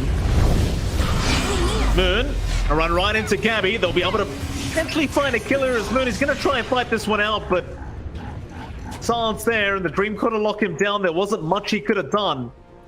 Of TNC trying to find a few more heroes to try and pick off, but nobody going to be around here from SMG. Everyone backs out again. TNC, it looks like they'll accept what they get and back off, but it's not really the prize target you want, right? Like, you really want that Medusa if you can find her. Mid one's still just not giving them any openings. He's just playing in the back, playing in the jungle. Really safe. He's always got the support to watch his back as well. So it's not the target you can easily jump, but TNC has some good items. They have the BKB on Bach and the Ags is up on Tims. So they've got the Dark Portrait. That big farmed Medusa can turn against him. And we've seen this Dark Portrait really cause issues for a lot of teams. It's almost like a Nyx with Ags, right? Like once you have that burrow, all the added spells you have can be obnoxious. This illusion's just really annoying to deal with, and you're gonna have to watch yourself on SMG now once it's out. You might want to try to commit with Raji to take it out instead, but it still is going to be a big factor as long as Tims finds the right target to get the portrait of. Pushing here by RML. SMG gonna start invading that dire jungle again. Trying to find out where the side of TNC are, and they're going to find a courier for their trouble. Arthur gives the Walrus Punch over to the courier of RML. Take the outpost back as well. Of course, TNC just completely unwilling to start a fight. These 5v5 as Roji trying to find RML on the puck, but to get the Hex off. Meanwhile, mid lane, Boomy just fine. Now TNT does have that Ink Portrait up. Actually have to commit quite a lot to just try and burst it down. Tower is under attack. That's going to be a big factor, John. Like, against Medusa, it's not necessarily one of those heroes that you think about when you think of the Grimstroke Ink Portrait. It was rather tanky, I must say, and I suppose if it's left alone long enough, it will do a substantial amount of damage. You think maybe that's the key here for TNC? Definitely. It's going to be a big factor. You're always going to have a good source of damage just flying out. Mid one doesn't do the most damage yet, but as he builds up on items, it's just going to work against him if he's not careful. So SMG has to be always sort of aware of where the Grimstroke's kind of positioning himself of what he uses that Dark Portrait of. A Soulbind Dark Portrait would be really annoying. So look at that. Tim's just microing, cutting off the creep wave, preventing any push opportunities, clearing out the creep wave by himself. It's fun. Beautiful. Great hero. It's balanced. Very balanced. TNC. Hook up, R2 gonna run right into him, just break the smoke, but Armel gonna move forward with a nice stream call, catching out Moon. Are they gonna go after the left track? They'll try to focus in onto mid one, but mid one, he's gonna be just fine. Instead, they'll commit the egg, they'll continue the fight onto R2. Zeke will go down the tusk, but now the buyback's there. R2, he wants to come back in and try and stop this team fight again as mid one. He'll go onto Bok, they'll find the Dragon Knight, and they'll take down the DK. So Armel, he's back in on the backside. He does kill off the Lash. Aim down Tim's. Gabby, we're trying to get to work, but the X is out. They've got the Earth Spike as well, and they might just have enough control to take down this TB, or do they? He still has the Sunder. He'll get it off. He'll turn back around. It'll be a dieback on Arfu. Now mid one. He needs to get out of there. Armel even finding Rodgy in the backside. They do get the Medusa away. Radiant's middle tower is under attack. TNC. They just prolonged the team fight long enough, and this time around, it does work out in their favor. Position was just on point. They put the DK all up front. Mid one's gonna have to shove this wave back by himself, which he can do. It's a Dusa. Can really split shot quite nicely and still really annoying to deal with for most of these heroes. But you're seeing the conditions come out for TNC. They're allowed to sustain with Boomy as long as his position's good for the Sunray. It's very hard to burst down these heroes. Even with that Scotty up on mid one, it's just a pain to still deal with all that heal coming through from the Phoenix. And the damage output of Gabby's just greater than Dusa right now with the itemization. Like Scotty's up, Dragonlance and BKB, but he's got the Crystallis, he's got the SMY for faster attack speed as well. Once you have the full Daedalus up on Gabby, as long as he's got Metamorphosis to play with, the Deuce is not going to feel great up front, and mid one's actually going for the MKB in sort of expectations of the Butterfly for Gabby, but he's just not even bothering. So that MKB, the attack speed will be nice, but your True Strike's not going to matter because you're kind of building a counter pick for an item that's not even coming out on this Terrorblade anywhere. Well, I'm also concerned about what you pointed out earlier, John. The more damage items mid one gets, the more that Ink Portrait's going to do. With that MKB up, it's going to be a lot more painful for SMG to try and deal with that Ink Portrait coming out from Tim's. A little bit concerned here for SMG as the game does go on. A 5k net worth lead now for TNC Predator. It's still a rather close game between the two and could go any way. Feels like this game is going to be banking on the next Roshan, which is up, by the way. SMG already kind of posturing around it, getting the vision of that Roshan. So important for both teams to try and secure that second Roshan with the Aegis Cheese and Shards, and the mid one, he's already getting started. An Ink Portrait though, they've scouted out. We've also got that Daedalus now onto Gabby. Dire are scanning. SMG, play it safe, they'll back out of it. That's a good call. They don't really have the best vision to take the Roche right now. No forward wards, the spot where TNC is. And TNC, well, they're under a smoke right now. They could look to play into that high ground here. Will mid one. He does not want to be caught like this with the Sunray and the Dragon Tail right on top. Still, he got the Stone Gaze off in time, so he can try to back off, and now the Soulbind locking him down. And look at the damage output. Gabby just rips him to shreds onto the Bloodseeker cape. He's gone. Armel's got the backside. He'll kill off Rodgy, and now Moon. He's going to try and run, but he has been left all by himself. They'll get him. Oh, what kind of damage was that from Gabby? Daedalus, man. It's the itemization compared to the Dusa. The Dusa going for that MKB, it's just not enough damage. And it's not any more durability as well for the Dusa to stand and fight. It's just not panning out, and they have to put that Dusa up front as well. It's their tankiest hero. It's the one that can take all the hits. You don't really want your Bloodseeker up front. and that just puts you at massive risk. They managed to get the initiation they want. I think they kind of focused on Armel on the lower ground, but they didn't expect everyone else to swing in from that southern ramp, and it just kind of cost them. High ground under siege, Aegis cheese, free ag shard up. It's really scary to fight into this. They don't even have the stone gaze just yet, although it should be up by the time the respawn's there. But these objectives will not hold for too long. They won't get mega creeps up, as the tier 2 top is still standing, but 2 lanes of racks down, it's going to be a bit more annoying for SMG to keep these waves shoved out. The racks is down now for SMG as the second does get taken by Gabby as we speak. Icarus Dive gonna find out our Fu. Green Coil's there. They want to just take the Tusk out of the team fight immediately. They do break the coil. Being swelled right behind by Bot. Take him out. And our Fu down without buyback again. TNC. Secondary racks, Gabby. He has the Aegis, but there's your soul by now. In fact, they might just try and turn around and fight this. Roger's already gone down. Now the Sun around mid one. Oh no. He's dead without buyback. Oh boy. Oh, it's a disaster here, John.